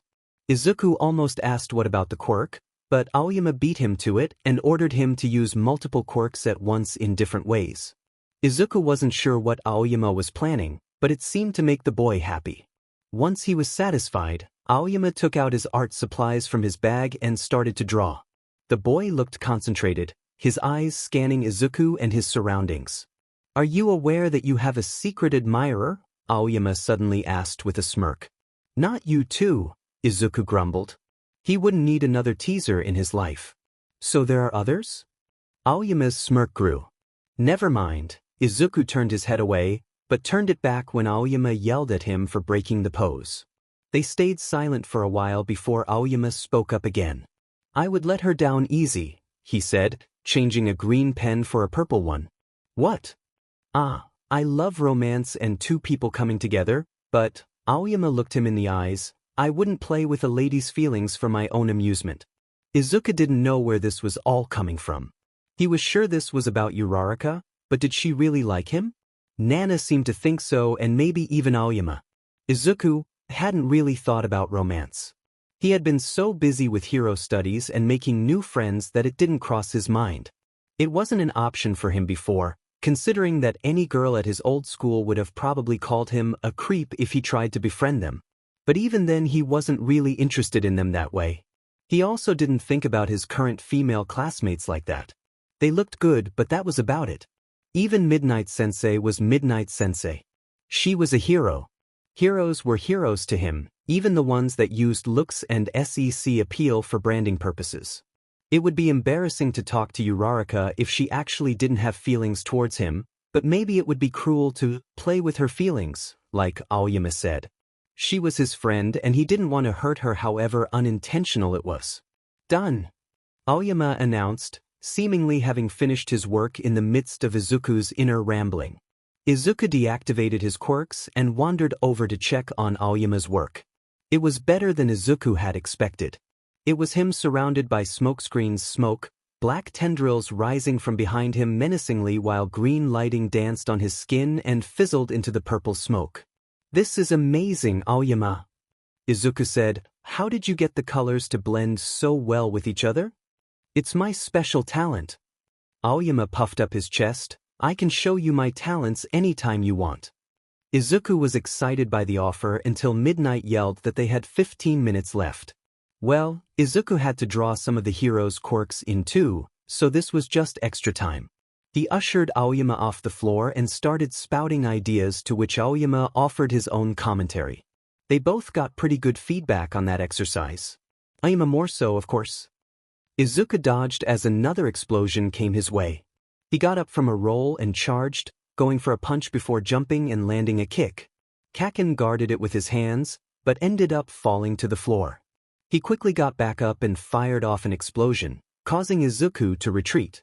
Despite Kaken's odd behavior after their confrontation, he still fought like usual. When they were in combat scenarios, you almost couldn't tell that something was bothering Kaken. His usual demeanor was back, but after training he would seem even more withdrawn. Izuku dodged the next explosion and once again charged. This time actually going for a punch, but getting blocked and kicked in the side. Izuku hadn't figured out how to address Kaken's behavior. He did try to be nice and friendly, but actually talking to him had been a little unsuccessful.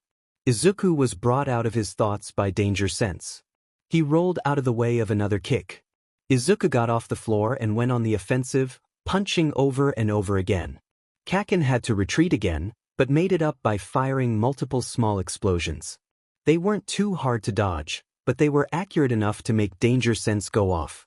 Izuku was twisting around in the sea of explosions when danger sense alerted him of something behind his back. He twisted away expecting another explosion only to find Kaken and barely avoided the kick sent his way. "Okay, that's enough," Aizawa drawled. "Let's stop for tonight. Go change and get back to the dorms." Izuku relaxed his shoulders and walked over to the bench where his water bottle was, Kaken trailing after him. "Well done, Baku. I'm Midoriya." Tashinori smiled. "You've both trained excellently with your quirks." "Thanks." Izuku bid goodbye to both of his teachers and made his way to the locker room. Kaken walked a little bit behind him. "You were great today," Izuku started. Kaken only grunted in response. "You know, what you're doing for those elementary kids is nice." "Whatever," Kaken mumbled. "What you're doing for me is nice," Izuku said while examining his hands. When he heard no response, he turned around to see that Kaken had stopped. "Are you all right?" "I'm fine, just don't worry about me, okay?" Kaken averted his gaze. Izuku examined him before turning and continuing his way to the locker room. "You know I can't do that," he hummed. "You should," Kaken shot back. "I'll try," Izuku smiled. "So, a radioactive spider bit him and he gained a spider mutation?" Izuku asked. "Well, he got stronger, his eyesight improved and he could stick to walls," Yoichi listed, "but he had to make the webbing artificially.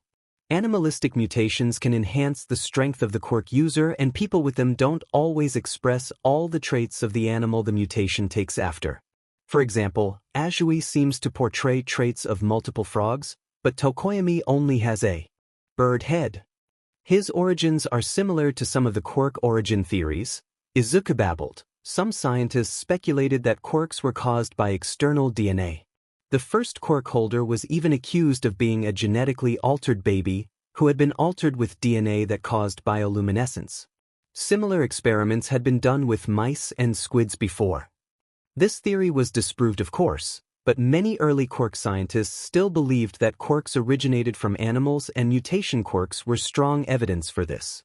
Others believed quirks to be a result of viruses. A part of the human reproductive system is actually from a virus, and it is essential for it to function. Scientists think that another virus might have also gotten to be a part of our genetic code and then mutated over time to present as a quirk. I never thought about that when reading Spider-Man. You know quite a lot about quirks, Izuku, Yoichi leaned back. Yeah. I've always been interested in quirks and went out of my way to study them. I read so many books and articles on the internet, I analyzed them and my Izuku faltered a little, and my father told me a lot about them too. He did like to talk about quirks, Yoichi scoffed, but the way you talk about them Izuku is amazing. Yeah, Izuku gave a weak smile. The way his father had talked about them was amazing too. The class wandered to the gym, chattering about their day. The chatters turned into murmurs as more and more students noticed the three other people in the gym. Izuku had a vague feeling that he had seen at least one of them before. They looked older, probably upperclassmen. Class, Aizawa said as he stepped in the gym, meet UA's big three. The class murmurs intensified, some recognizing the name, some even claiming to have seen one of them.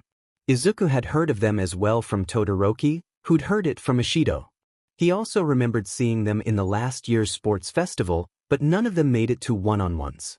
So these were the big three. The internships we discussed earlier are nearing. Due to the uncertainty of villains' actions, we teachers decided to test both of the hero classes. These three are at the top of UA and their skills rival that of pros. You're going to fight them.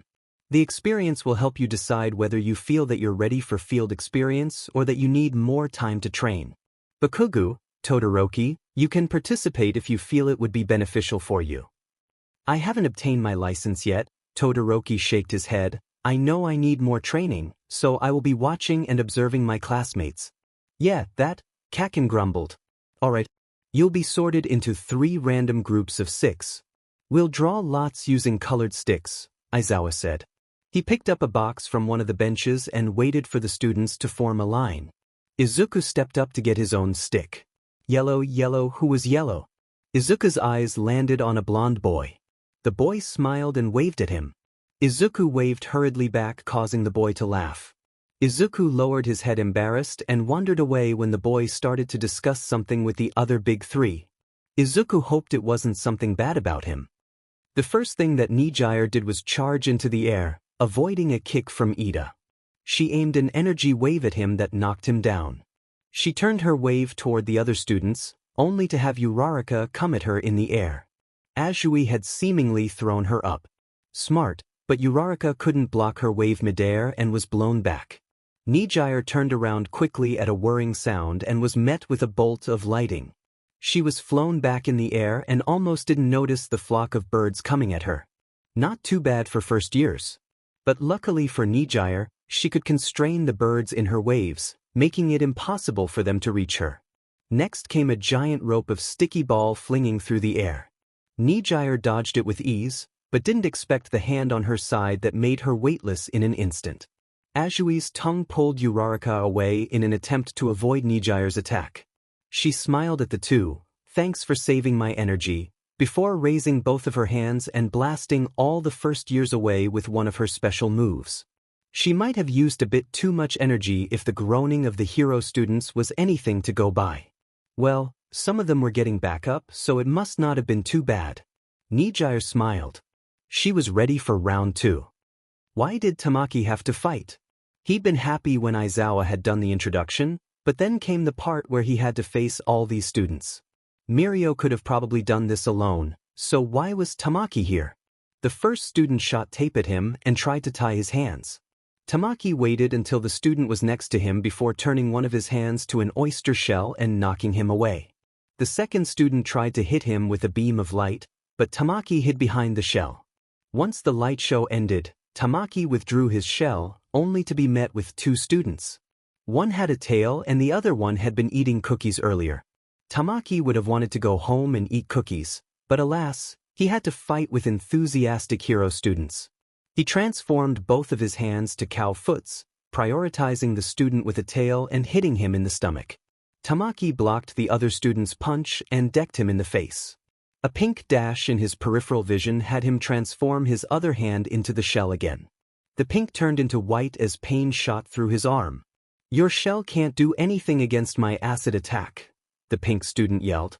She withdrew her other hand that had an acid ball, ready to throw it at Tamaki's face when his shell lowered, but Tamaki aimed at her side with the remaining cow leg. She dodged it only to get hit in the chest with the crumbling shell. Almost immediately after, Tamaki leaned back, avoiding a punch from a red-haired student. He retreated back and drew up his damaged shell. The redhead charged at him again, his punch crumbling the rest of the cell. Tamaki sighed. That was his good hand too. He threw a punch with his other hand and was met with a hardened skin. The redhead grinned and punched Tamaki in the stomach, causing him to stagger back. Tamaki thanked his mother for sending that crab meal yesterday, since it allowed him to create armor plates, protecting him from the hard punch. He transformed the cow foot hand into a big tentacle. It wrapped around the surprised redhead and threw him to a wall. This attack didn't deter the student, however, and neither did it deter the others, who had all gotten back to their feet and were charging at him again. Honestly, why couldn't these students just give up when they knew they were going to lose? Tamaki wanted to go home. Mirio looked at the students in front of him. They all looked determined, a fit look for a hero student. 2 of them were long-range fighters and the other 2 more close-range fighters. Yaoyorozu and Midoriya could both attack from either range, so Mirio should be careful with them. When Aizawa started the fight, Mirio activated his quirk everywhere but his head and legs. Confusion was a great tactic, and he should aim for those that were most affected. He angled himself swiftly, avoiding a kick from Midoriya, and used his quirk to launch himself at Jiro.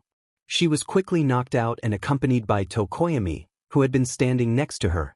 That was the 2 long rangers gone. Who should he aim for next? Oh, Yaoyorozu was creating something. Mirio angled himself again and dropped below the earth, soon enough merging out of it again to knock the girl out. A half-formed taser fell to the ground. Mirio grinned. If he hadn't been careful, that really could have gotten him. He eyed the room and spotted Shoji behind Midoriya. Perfect. Mirio charged at Midoriya, who looked confused, and activated his quirk. He appeared behind Shoji and first hit him on the side and then hit him on the head. Mirio's attention turned back to Midoriya, but a kick to his side drew his attention to a floating gym uniform. Almost missed you there. He smiled, activating his quirk and causing Hakigure to stumble. He swiftly knocked the girl out. Little bit more practice and those kicks could knock villains out. Mirio turned back to Midoriya, but his field of vision was quickly blocked by thick smoke. So this was the smoke that was mentioned in Midoriya's file. Mirio couldn't use his earlier tactic, but that didn't leave him helpless. In this kind of situation, people usually attack you from behind. Mirio turned around, ready for an attack, but his legs caught on something and before he could activate his quirk he stumbled and fell down. He caught a glimpse of something black slithering away and then green lightning entered his vision. Midoriya's fist hit the ground under Mirio's chest and Mirio didn't waste any time throwing a punch towards Midoriya. Midoriya rolled away from him, back into the smoke. So they were back to where they started, but now Midoriya's surprise element would be weaker. Mirio could easily have most of his legs be intangible so that he wouldn't trip again. Mirio waited and kept his senses sharp for any possible attacks. What he didn't remember to count for was Midoriya's special attack. Midoriya's foot slipped by his head and went through his shoulder. It was bold to try to attack from above in such a smoke and Mirio was caught by surprise. After the initial shock, he grabbed Midoriya's shoulder and pushed him onto the ground, pinning him. Midoriya struggled in his grip, but gave up when he realized that Mirio didn't have any intention to let him go. Mirio decided to spare Midoriya from knocking him out and helped him up instead. Midoriya predictably went for a surprise punch, which Mirio avoided and didn't manage to dodge the punch to his own face. Mirio laughed at the student holding his cheek.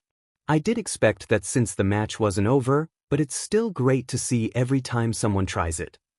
Midoriya looked disappointed and Mirio patted him on the back. Come on. You did great. Midoriya nodded and turned away to walk out of the smoke. Mirio joined behind him, only to be knocked to the ground by black tendrils. Midoriya turned around smiling, but it dropped as soon as Mirio started to slip through the floor. It seemed that they weren't finished yet. Izuku was walking to the cafeteria. He hadn't gone with his friends, wanting to finalize some of the details from yesterday's fight in his analysis notebook. All of the Big Three's quirks were so interesting. Izuku was sad that after his fight, the third years had to go back to their own classes and he couldn't ask them any questions. Aizawa said he could always go and ask, but Izuku didn't want to bother them. Besides, he had other worries to take care of. Where would he do his internship? Last time Toshinori handled it for him. All Might was a connection that he could use again, but Toshinori could probably direct him almost anywhere. There was still so much to choose from. In his musings, Izuku forgot to look where he was going, and only a very dull sensation alerted him of his surroundings. He walked straight through a person. Literally. Izuku stumbled and turned around to see one of the big three laughing. "Nice to see you again, Midoriya." Tagada laughed. "I'm sorry," Izuku said. "No worries," Tagada waved him off. "What's up?" I was going to the cafeteria." "Me too. Mind if I tag along?" Tagada smiled. "No," Izuku smiled back. They started heading toward the cafeteria. "Actually, can I ask about your quirk?" Izuku hummed. "My quirk?" Tagada shot him a curious glance. "Yeah. It seems to be some sort of phasing quirk, but I'm not exactly sure how it works." Izuku rubbed his neck. "You don't have to answer, of course." "Of course I can answer," Tagada assured him. "My quirk's name is permeation. It allows me to become intangible and phase through things." But how did you then manage to appear all around the arena?" "When my quirk activates fully, I fall through the ground, but since matter can't overlap with one another, I get shot up from the ground when I deactivate it. From there I just have to angle my body properly to get shot in the right direction." Wow. Izuku really hoped he had his notebook with him, but Ida always says he should focus on eating while in the cafeteria. "I know, right?" Tagada grinned. "My quirk sounds amazing, but it took me multiple years to bring out its potential. When I fall through the ground, I lose my senses since everything passes through me, including light and air. And if I don't want to fall, I have to keep at least one of my legs tangible.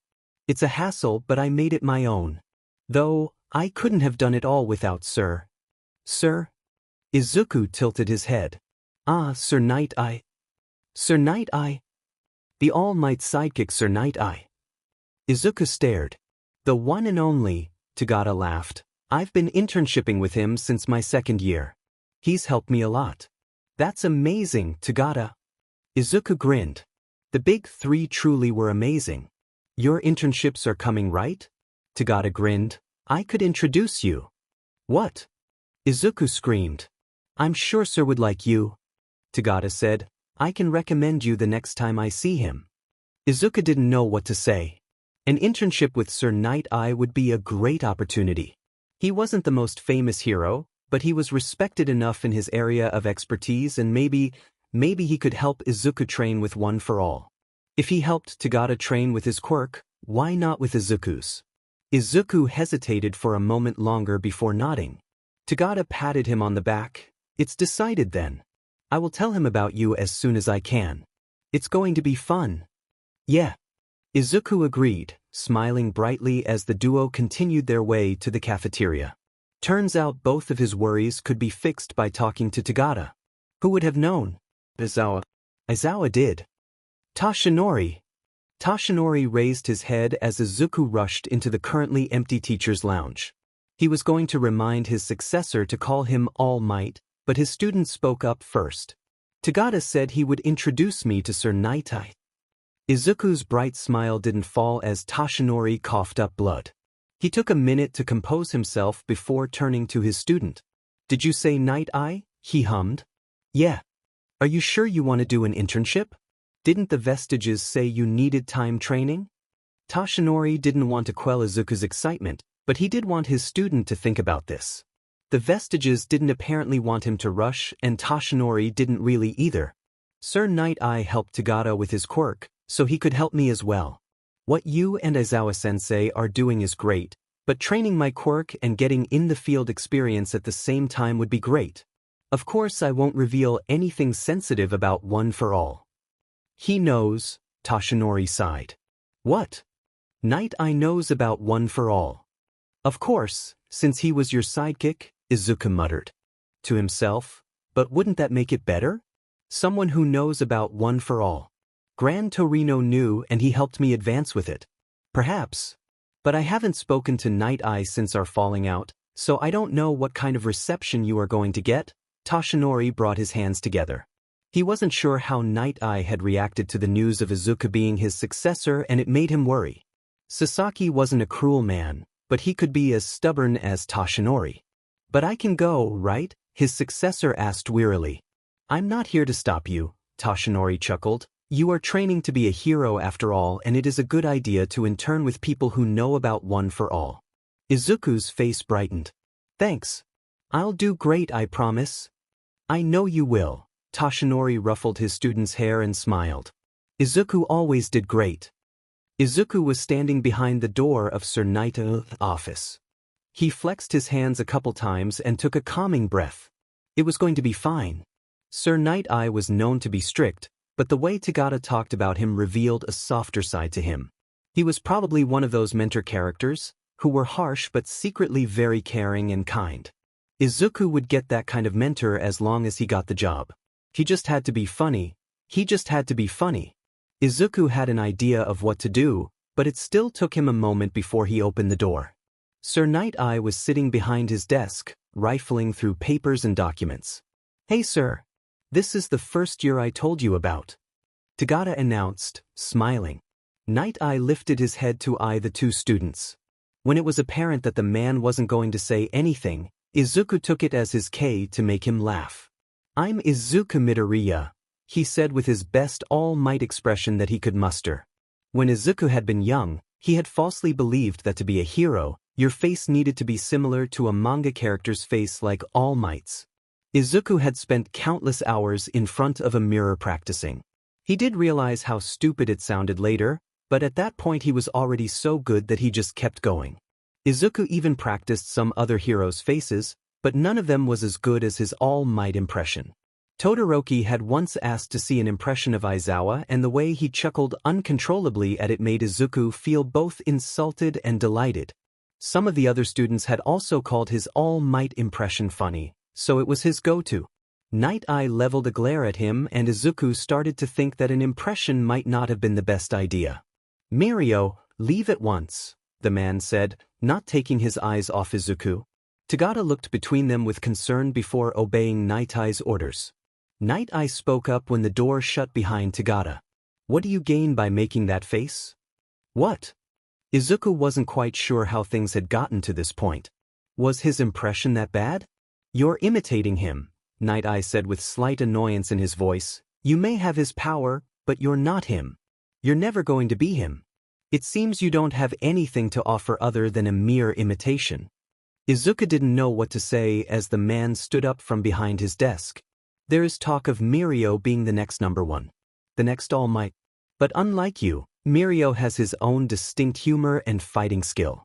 As I thought, he should have been the next holder of One for All. Tagata? The next holder? So there were others beside him? Did Tagata know? Was this what Toshinori was talking about? Izuku's head was full of so many questions. He watched as the man retrieved a stamp from one of the desk drawers. As a courtesy to All Might and his choice of you as a successor, I'm giving you a chance. You have 3 minutes to get the stamp, and if you do, I'll allow you to work in my agency.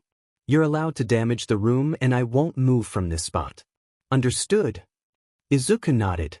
He brought his left hand behind him, feeling the familiar tendrils around his wrist.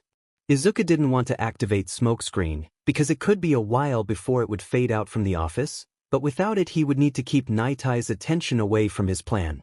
Izuku put on his best All Might face. Night-Eye's eye twitched and he sighed in irritation.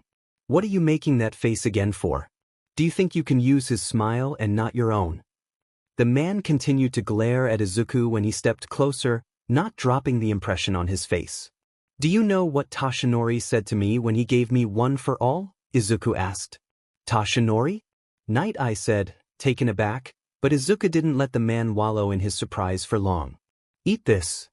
Izuku stepped closer and shot out the black tendrils towards Night-Eye's legs. As the man dodged, he used tendrils from his right hand to wrap around the man. He pulled Night-Eye quickly toward himself and snatched the stamp with his left hand. Night-Eye looked at him in shock and confusion, trying to pull himself free from the constraints, but Izuku only tightened his grip. What is this? The man gritted through his teeth. One of the quirks from a previous One for All holder, Izuku smiled. He didn't know if he should have since Night-Eye looked already angry at him, but that was what a hero did, right? It's called Black Whip. Night Eye glared at Izuku for a moment longer before sighing. It seems I underestimated you. I didn't even use my quirk on you. Izuku let the man down on the floor. All Might never had other quirks, though I did hear about the vestiges. I presume that is what this is about. Yes, Izuku said. Night Eye nodded and made his way back to the desk. I guess, I promised you a place of work here if you met my conditions. Night Eye extended his hands and Izuku dug for the employment paper in his bag, giving it to Night Eye once he found it. Night Eye looked at Izuku and said, "The stamp," and Izuku realized he was still holding it in his left hand. He stepped closer to the desk and stamped the paper. Izuku left that office with a smile and got quickly into a conversation with Tagada, who had been waiting for him. Tagada enveloped Izuku in a shoulder hug and congratulated him once he heard the good news. As they continued their way back to the train station, chattering about being co-workers and what they would do when Izuku started his work there, a little doubt developed in Izuku's chest. After the train ride back to UA, Toshinori asked Izuku to meet him in a faraway corner of the campus for lunch. Izuku followed his mentor and wondered what kind of bentos Toshinori had brought for them. Izuku was ready to snatch something quick from the dorms, but he gladly accepted a proper meal. They sat down on a bench and Toshinori offered him the bento, opening his own soon after. "How was your interview this morning?" Toshinori asked before biting into his food. "I got the job." Izuku took a bite as well. "That's great, Izuku." Toshinori smiled. Is something wrong?" Sir Night Eye said something about Tagada being the successor. Izuku lowered his chopsticks and played with his food. Toshinori's expression dimmed and a sigh escaped his lips. Tagada was a candidate for One for All, as Night Eye said. He had a heroic spirit and skill as well. Toshinori turned to him and smiled. "But I chose you, Izuku. And I haven't regretted my decision for a second. You're the right holder for One for All, and I'm sure that the other holders think so as well." Toshinori ruffled his hair and pulled him into a side hug, which Izuku happily melted into. "Not that exactly. Besides, I'm sure the others wouldn't let me go just like that." Izuku smiled sadly. "It's just, what if I don't One for All or all the other quirks? What if I'm not good enough?" Toshinori squeezed him harder. "You're already enough, Izuku." Izuku buried himself deeper to the man's side and smiled. He wiped a few stray tears from his eyes. "Thanks Toshinori," Izuku stammered, a blush forming on his face. Toshinori chuckled and pulled him even closer. If he noticed Izuku's slip-up, and how could he not? "What were you thinking, Izuku?" He didn't mention it. "So we'll be taking this route today. Our first spot is here." Tagada rambled on about where and what he and Izuku would be doing. Izuku listened carefully and tried to memorize the route. He was so focused on Tagada that he didn't notice the little girl running up to him before she crashed into him. "Are you all right?" Izuku bent down to examine the girl. Her clothes were a rag of a dress and her arms and legs were covered in bandages. What could have caused her such injuries? The sound of footsteps made the little girl freeze up. "Let me apologize on my daughter's behalf, Hiro. She's having a tantrum and happened to slip by me. We hope to not cause you any trouble."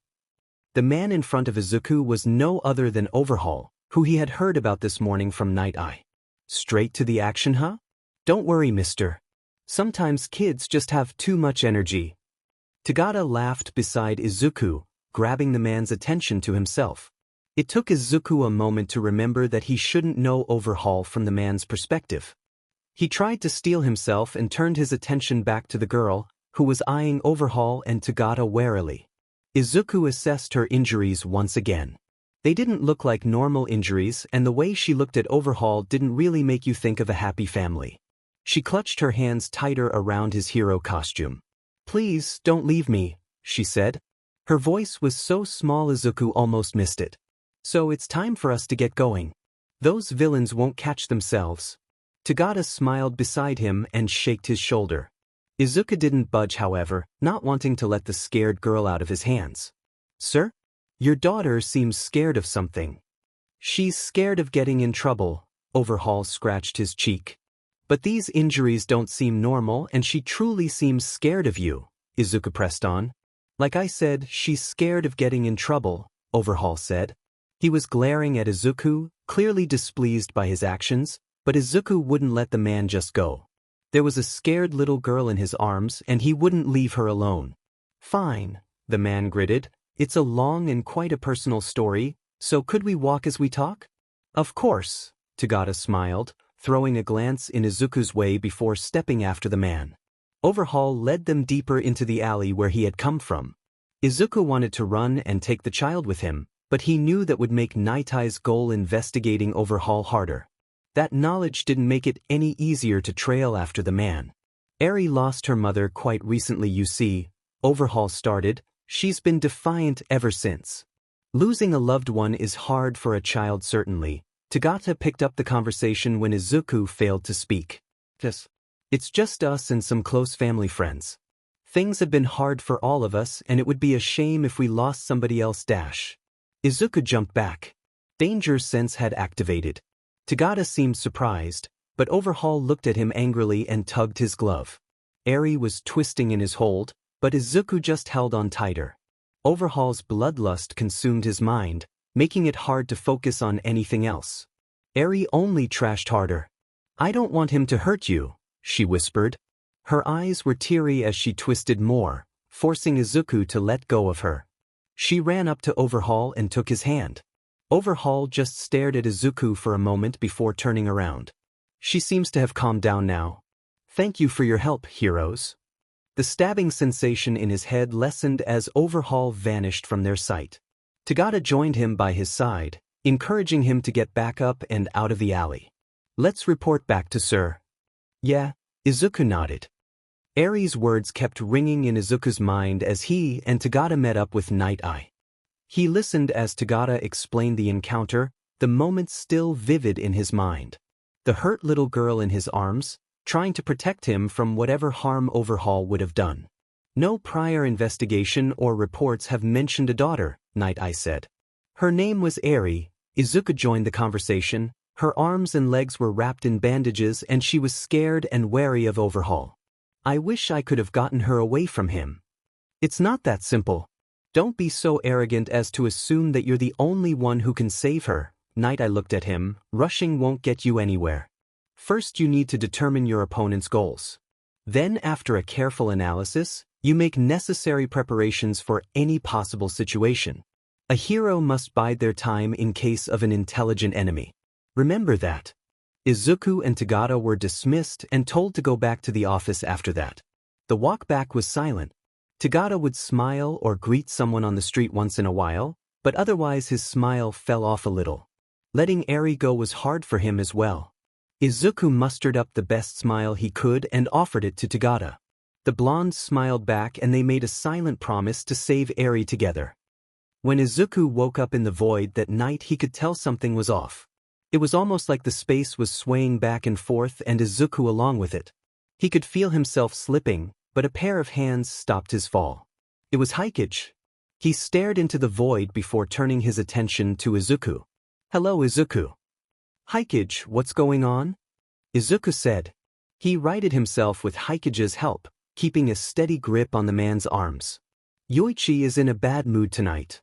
Oh, what's wrong?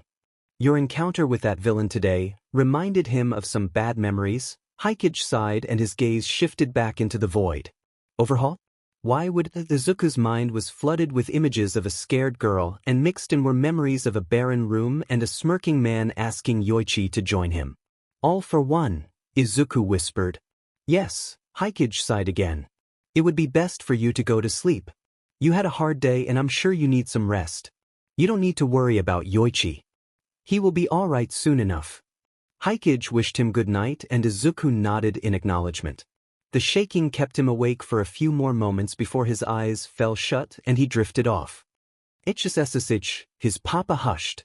He scooped Izuku up and placed him on a nearby park bench. There's no need to worry. It's just a scratch, see? Papa gently took Izuku's face in his hands and wiped the tears away. Would you like to see something interesting? Izuku nodded. Papa brought one of his fingers near the slightly bleeding scratch and traced it along the wound. A soft glow accompanied the finger as the wound closed under its touch, only leaving a little smudge of blood behind. Papa wiped it off with his thumb. Izuku examined his knee, mesmerized. There was no sign of the scratch. That was one of my healing quirks. They come in handy in situations like these. Papa smirked and Izuku's face brightened. He launched himself at the man and hugged him. That was amazing. Thanks, Papa. You're welcome. Papa ruffled his hair. Now, would you like to get some ice cream? Izuku tilted his head to look up. Mama says we shouldn't eat snacks before dinner. It will be our secret. Papa put a finger to his lips and Izuku mimicked him. He loved Papa's secrets. Papa took his hand and started to lead Izuku to an ice cream stand. Just be sure to not dirty your shirt. Izuku looked down to see the big smiling face of All Might. I won't, since All Might is the best hero. Right, Papa? He smiled. Yes. He's the most amazing and the most talented hero ever. You're my hero too. Really now? Papa smirked. Yeah. Mama too. Izuku giggled. Papa ruffled his hair again, chuckling with Izuku. Thank you, Izuku, he smiled. Now, what flavor of ice cream do you want? After the incident with Eri, things calmed down for a bit. Izuku was still called to the office, but he did just basic patrols with Tagata. They both were still eager to help with the Shy Hasakai case, but Night Eye said that for now it was better for them to focus on standard hero work. Izuku didn't complain because he was still gaining the experience he hoped for and helped multiple people. But the thought of Eri didn't leave his head.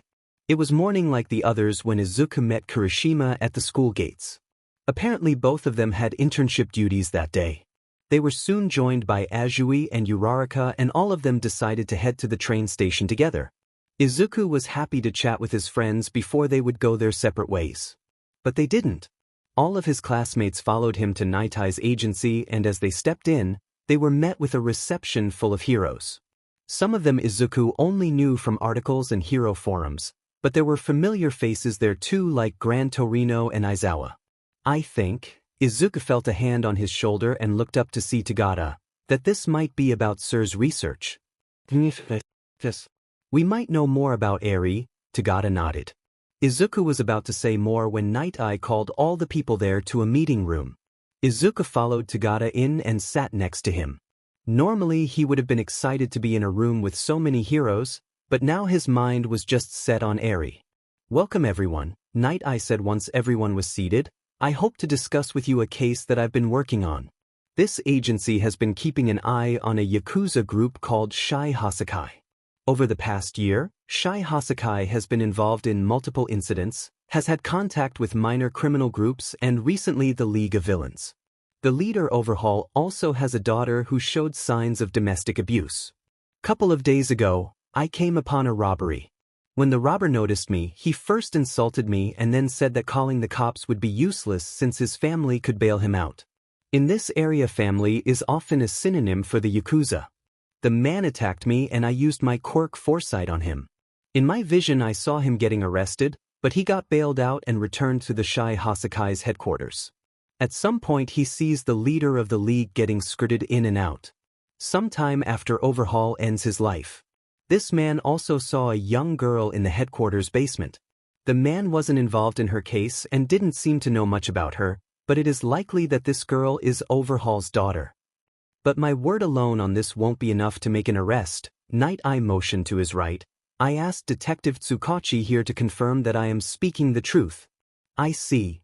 Tsukachi sighed. I can confirm that you're speaking the truth, but I presume that even that is not enough evidence to make an arrest.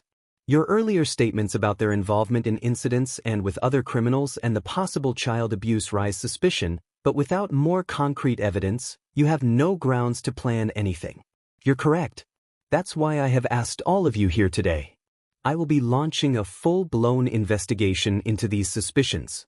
The robber gave me enough information to launch a raid, but I need enough evidence to back this decision up. You all have been involved with people or incidents that can be connected to Shy Hasakai. Besides compiling new evidence against them, exploring their past actions will gain us more credibility. Fatgum, if you may. Thanks, Night Eye. Fatgum stood up. My work involves stopping and preventing drag distribution. A branch of one of the larger drag webs around the country has been confirmed to have made contact and possibly business with Shy Hasakai. A member of the branch was captured a couple days ago by Red Riot. A bullet shot by him managed to erase Sunniator's quirk. What? Rang all around the room. Tagada shifted towards his friend, clear worry in his face. He managed to gain it back, but his quirk factor had been damaged. Thanks to Red Riot's quirk, we were able to find a second bullet still intact and able to examine the substance in it. What we found was truly horrible. The substance contained human blood and cells. The substance's ability to damage the quirk factor is most likely derived from someone's quirk. A quirk that can dash. Izuku's senses blurred, the sound of talking muffled into a background noise. He could feel those tiny little hands clutching his hero outfit. Images of bandage-covered arms and legs, the words that Fat Gum said, mixed in an uncomfortable anxiety in his gut. The quirk, Overhaul, can disassemble and reassemble its target at once. Add that to the quirk destroying bullets dash. That can't be. Please, don't leave me. Izuku grabbed his wrist. The black tendrils wrapped around his arm, flexing around it. Izuku focused on it, breathing in rhythm with the tendrils' movements. The world came back to focus along with the tendrils receding. Izuku took a couple more breaths before he rose, Tagada following his movements. We'll save her. They both declared. Yes. Night Eye nodded, we will. Izuku was playing with his hands. He and Tagada had just recounted their encounter with Overhaul and Eri. Their friends sat quiet, the true horror of the situation settling in their guts. After a moment, the quietness of the reception was broken by footsteps. Sensei! Ajui's voice made Izuku lift his head to see the man in question. This is developing to be quite a big case. Aizawa sighed once he reached them, even the League is involved. Aizawa looked at each of them before continuing, there's no shame in stepping aside for this kind of mission. I know you all are willing to help, but I must be sure that you're really prepared to do this. I don't want any of you to rush into a fight. Aizawa shot a quick glance at Izuku before turning his attention back to the whole group. Izuku turned his attention back to his hands. He must be talking about Kamino. Izuku wasn't really thinking clearly back then, but now he wouldn't rush it. He would trust his teacher and all the other heroes participating in this mission. I want to help. Uraraka spoke up, there's no way I could just step aside when I know I can help. If there's any way for me to help, I want to be in on this too, Ajui joined in. Yeah. We'll save that little girl. Right, Midoriya? Kirishima punched his arms together and turned to Izuku with a wide smile. Yeah? Izuku smiled back. They all turned back to their teacher, none of them backing down, and Aizawa examined each of them before giving a nod. If you are sure, but if at any point you feel that you can't do this, tell me. And if it gets too dangerous, I want you to retreat. Am I clear? Yes, sir. They all sang in chorus. The reception soon filled up as the heroes started to head back out, the meeting truly over now. The students gave each other determined gazes before finding their respective mentors. Izuku was about to join Tagada and Night Eye when a hand rested on his shoulder. How are you holding up? Aizawa asked. I heard about what happened from Night Eye. I'm fine. And I won't rush this time, Izuku said. Good. Aizawa squeezed his shoulder. But remember to tell me if something is wrong. Of course, sensei, Izuku smiled. Are you all right, Monami? Izuku stopped tapping his knee with a pen and turned his gaze to Aoyama. You just stopped drawing suddenly. Is everything all right? Yeah, I just didn't know what to add, Izuku smiled sheepishly. It was a half-truth. He had been drawing with Aoyama in his dorm room after school, and without noticing he had started to draw Eri. The image depicted her from behind, walking away from the viewer, the same way Eri had walked away with Overhaul. It was only a crude sketch, Izuku being too lost in his mind to detail it. This is certainly different from your hero works. Is it someone you know? Aoyama asked, leaning closer to take a better look at Izuku's drawing. It's somebody that I saw once. Izuku scratched his cheek.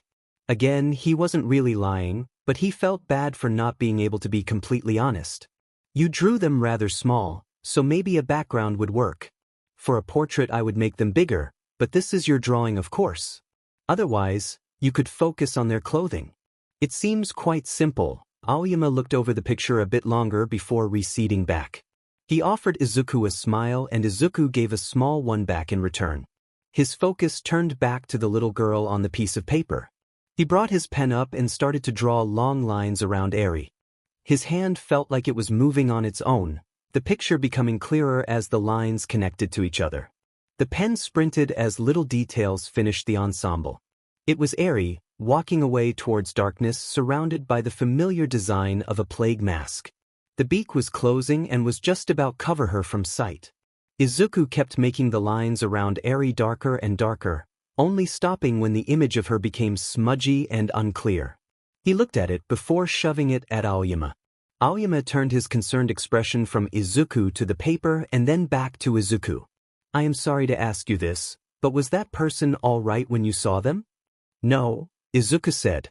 He knew he wasn't allowed to talk about the Shy Hasakai or the raid, but he couldn't lie about Eri being all right when he knew that she wasn't. Aoyama looked at the picture again and slowly brought a hand to Izuku's arm. They sat there for a moment without saying anything. After a while they continued to draw, this time Aoyama suggesting different heroes to draw and Izuku gladly drawing them. They even made it a competition and, for the rest of the afternoon, Izuku was smiling. The meeting point near the Shy Hasakai's headquarters was bustling. Heroes and police talked and did a few last checkups on their equipment before the raid. The police chief and Night Eye made sure that everyone remembered the plan and the subsequent backups if something were to go wrong. After a while, everyone seemed good to go. Izuku left his friends to join Night Eye and Tagata. He followed behind them flexing his fingers to calm himself down. It didn't take long for the group to arrive at the headquarters. There were a couple more checks if everyone was ready from the police before they rang the doorbell. There wasn't a single sound or sign from the building. The police chief tried again, but the result was the same the second time. "They must be hiding. Charge in," the chief commanded. The heroes charged through the gate and headed straight toward the front doors. The doors didn't stand a chance and soon most of the heroes were rushing inside, the police staying back to not block the flow and cause unnecessary holdup. The inside was as quiet as the front. "Why is there so much dust in the air?" Someone coughed. "Put your mask on," someone else responded. "We need to search the premises quickly." Izuku pulled up his own hood and mask. The dust wasn't dense, but the amount of it felt unnatural. He picked up his speed, following Night Eye to the basement entrance. The man opened the door and covered his face. The smell coming from the basement was something indescribable, but Night Eye moved onward. As they descended down the stairs, something slippery made Izuku lose his balance momentarily. "Is this mud?" Tagata asked next to him, examining his own feet. Izuku looked down the stairs. A grayish sludge was dripping down, intensifying in quantity the deeper one went. They were forced to be careful in their descent. The putrid smell intensified every step down, the sludge making it impossible to rush. The squishy sounds of steps echoed in the stairway. Izuku didn't know how long it took for them to reach the bottom, but once they did, a new horror awaited them. There was blood and decaying bodies in the hallways, all surrounded by mud. The dust in the air had become denser and Izuku could see that both Night Eye and Tagata had trouble breathing.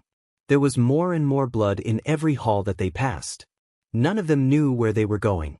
Night Eye shouted orders from behind his hand for other heroes to search every nook and cranny. Izuku couldn't look down and he hoped that every crunch he heard was just some kind of trash or equipment. They walked for a while, following the main hallway, passing doors and hallways. Some of the doors were open, the rooms in the same kind of shape as the rest of the basement, some even worse. Eventually Night Eye stopped in front of a closed door. It was the last one. Night Eye carefully set his hand on the handle and slowly twisted it down. Izuku and Tagata both fell into their battle stances, ready for trouble. The room was empty, beside a bed and toys laying around. There was no blood. Izuku didn't know whether to breathe or not. "Eri's not here. She could be anywhere, but there's no blood." A small sigh from Tagata made Izuku release one of his own. They all stood still before Night Eye turned around and ordered them to go. The drive back to UA was quiet. After it became clear that a group of pro-heroes had infiltrated a building with only dead Yakuza members inside, the raid was called off and the students were sent back to school. Shota rested his tired eyes. He had called ahead to make sure that none of the other students would bother the group.